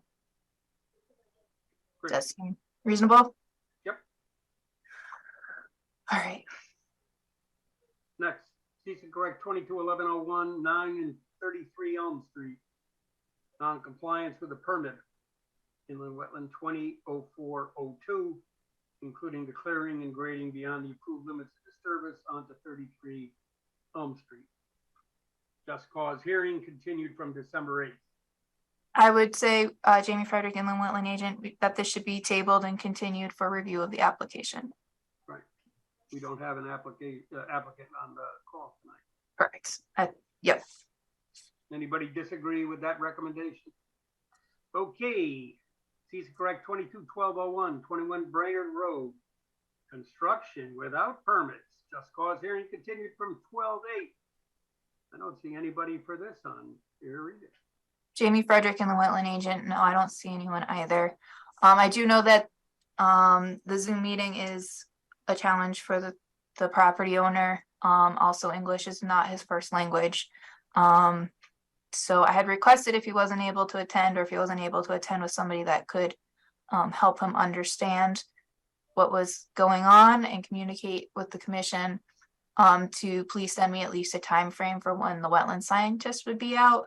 I did not receive that. However, they did stop in earlier this week, and they mentioned that they've removed the trash and installed a silt fence, and I asked to inspect it. So I went out Wednesday. There is a silt fence. It's not installed properly. It's in what I would say would be a good location for it to be installed, and I explained that the bottom needed to be towed in and how to do that. He indicated that the ground was too frozen for him to do it, and so we talked about how there'd be a couple warmer days this week, and to try and get somebody out one of those days to tow it in and contact me once it's been installed properly. And I do have some pictures if the commissioners want to look at them regarding the trash pickup. They have picked up a lot of trash. A lot of it's been removed, and a lot of it is still piled on site in bags, or the large bulky stuff is piled within the area of activity, I'll say. So he's pulled a lot of the trash out from the woods. There's still some, but significant progress has been made. It's my understanding that he's hired Waldo and Associates, and that the wetland scientist is contracted through them. So I don't know when they'll be out to the property. And that's what I have for an update on that property at this time. I do know that he also has violations with the building department, the zoning department, and East Shore District Health. So I am trying to work again to prioritize certain tasks, and also make sure that he's able to address some of those other concerns, particularly as they relate to health and safety. Jamie, this is Commissioner Boda. Does the town have mean, there are services that schools and I would think municipalities use for translation. Do you have access through the town to translating services? Not that I'm aware of, however, I will pursue that further. His English, I would say, is good enough for a one-on-one, but I can see how particularly a remote meeting that he would be calling into and not seeing any faces would be very challenging. And it's not, I mean, and it's not, the thing is that so if the English, if the property's owner English is okay, so master's degree in teaching English to speakers of other languages, right?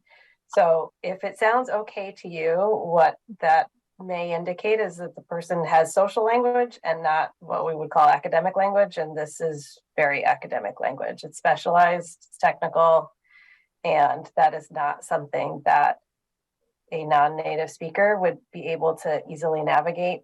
And like I said, schools, medical places often have access to a call-in service for translation. We don't have to necessarily have a translator on staff, depending on the language, but I would hope the town has contracted with somebody for that.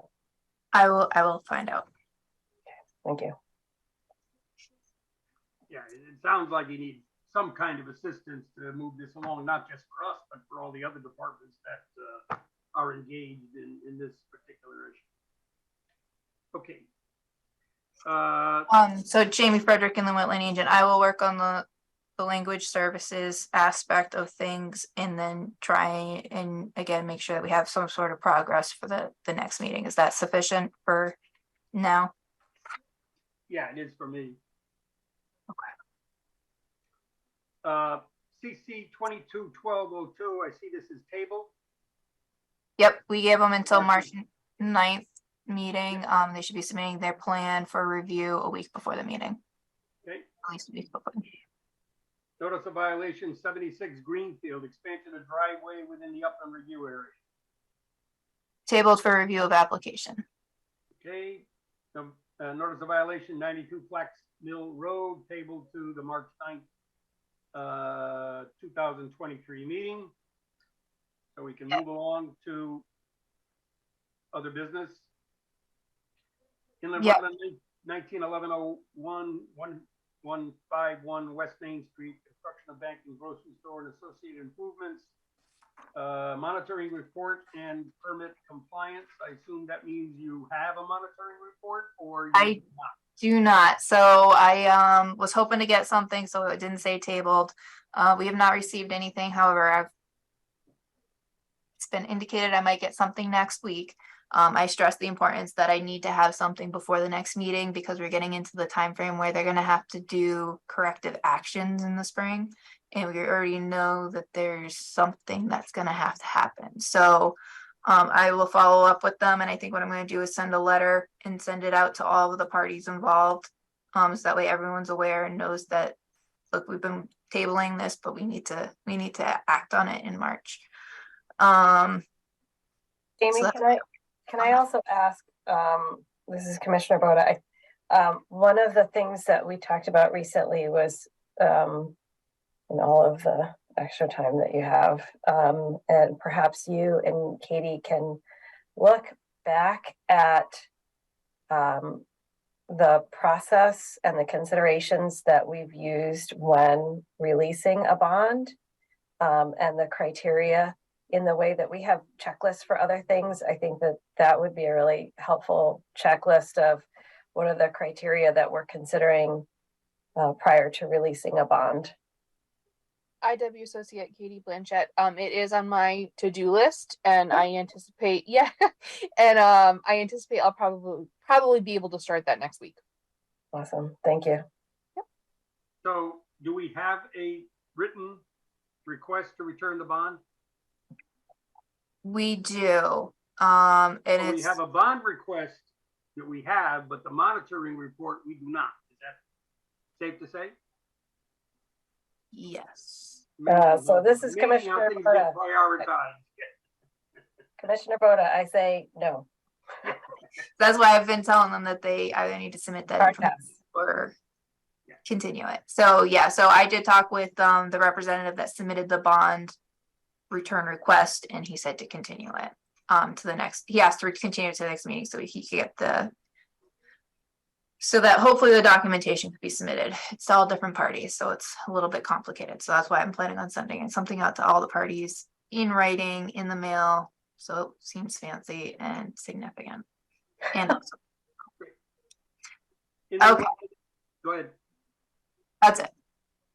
Inland Wetland 180201 7 Juniper Point Road Invasive Species Management Permit Renewal Request. Jamie Frederick and the wetland agent. So this was a permit issued in 2018 for invasive species management. I will pull up the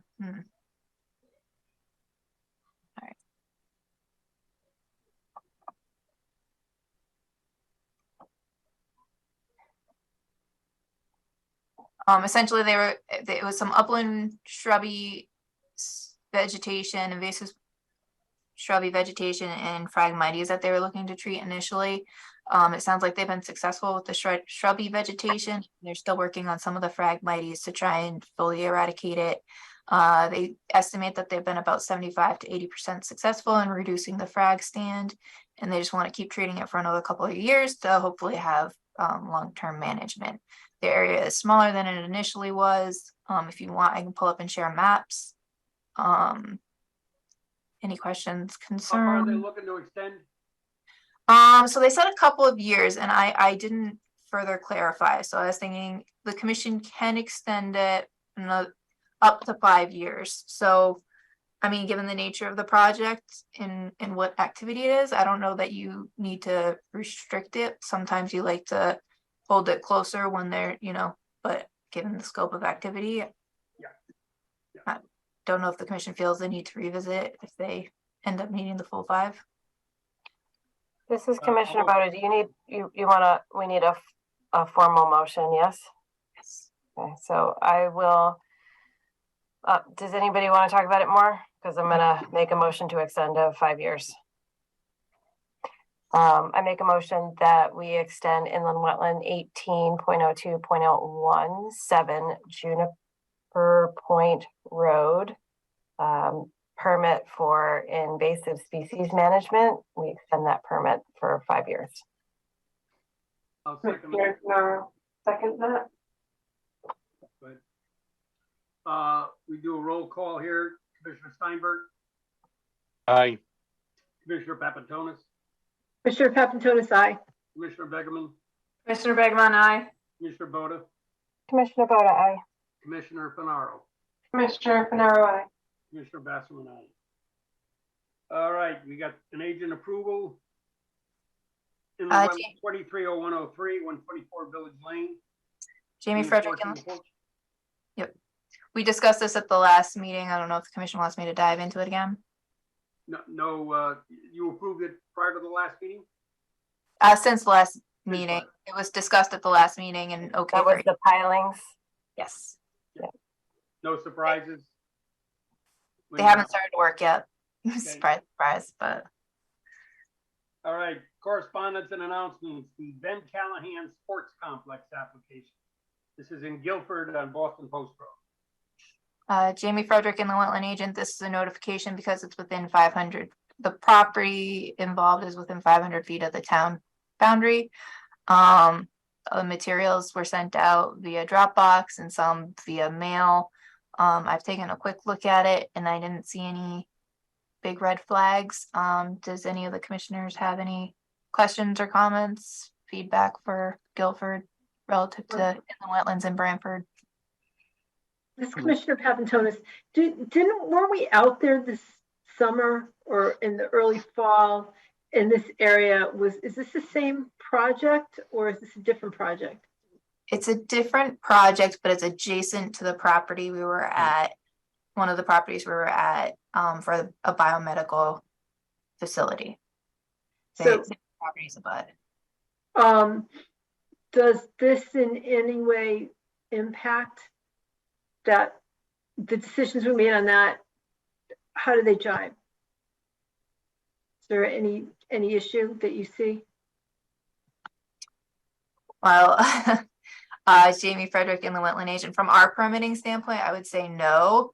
I'm sure that people involved with either the parcels might disagree for other reasons, particularly maybe traffic or something like that. But I don't see any conflict relative to our jurisdiction. Jamie, am I right that if we had concerns, the best we could do is offer our comments in a correspondence?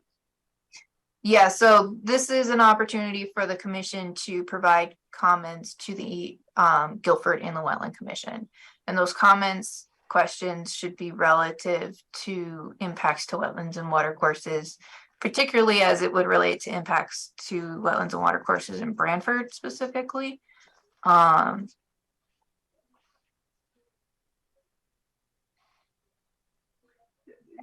Jamie, this is the property where we looked at where the wetland or watercourse was close to the road that we walked along, correct?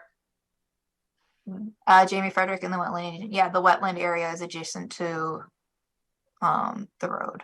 Right, okay. Anybody else have comments on this? No. Do you happen to know whether this Ben Callahan had a brother? He did. Dan? He has two. No, Peter, it's not the same. It's not the same guy. This is the young kid that drowned here in Branford a few years back over by Sansone's farm. This is Ben Callahan, and they're building a complex with his name on it there. Now you're thinking Dan Yard. We discussed Danny and Jay Callahan. Yeah. Thank you. No, different. Nope. Different guy. Thank you. Different guy altogether. Young kid. Amtrak 2023 vegetation control program. Jamie Frederick and the wetland agent. I think this is the third one that I've seen received. We've started receiving these. It's basically how Amtrak plans on maintaining the vegetation to maintain a clear throughway for their trains and associated facilities. It's there mostly to let the commission know. It's in the Dropbox. You have questions or comments, I can see what I can do with them. Cause annual meeting March 9th. Let us know if you want to register. Right. It is the same day as our March commission meeting, but it's during the day, so. Yep. Commissioner Boda, okay. Anyone else know at this point whether they want to? I know I'll be in New York. We have the other one beginning or the weekend, right? The land trust, the land one we registered for. Yeah, there's the Connecticut Bar Association one coming up as well. Yeah. Which Katie did submit the registration or the documents to finance. So I don't think you're registered yet, but you should be soon. Okay. Last up, draft changes to the deep soil erosion and sediment control guidelines and stormwater quality manual. This is Jamie Frederick and the wetland agent, mostly just an FYI. Our regulations do reference these two documents. It's more for staff and review purposes, but I thought it'd be good for you guys to know. We are getting updated information. The previous revisions are 2002 and 2004, so it's kind of exciting to see new versions being released. Yeah. This is Commissioner Boda. Jamie, do you know, have you heard if that, like, when they are planning to finalize, and also does that mean that we have to go in and adjust our regs to refer to a different year? I'll double check, but I'm pretty sure our regs say as amended. Which should cover us. I'll double check, and if we need to change it, we'll do that. I believe that the comment period is until early March. I don't know how long they're giving themselves after that to wrap everything up and actually release them. And then you haven't heard anything about there being training on the changes in the new manual, have you? I have not, but I did send out, I believe, a link. They're having an info webinar on kind of, a brief overview of what the proposed changes are. If anyone wants to attend it, they're more than welcome to. I will confirm that I've sent that link out, and or if you want, I can resend it. I'm planning on attending it because it seems like the quickest way of getting the quick and dirty, since they are large documents. But again, commissioners don't need to attend, and it's not something you need to know, but if you're interested in wanting to, it's a free webinar. Katie Blanchett, IW Associate. Going back to the meetings, you are not yet registered for the Connecticut Bar Association.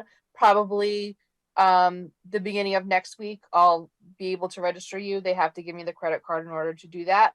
And then as far as the cause meeting goes, if you could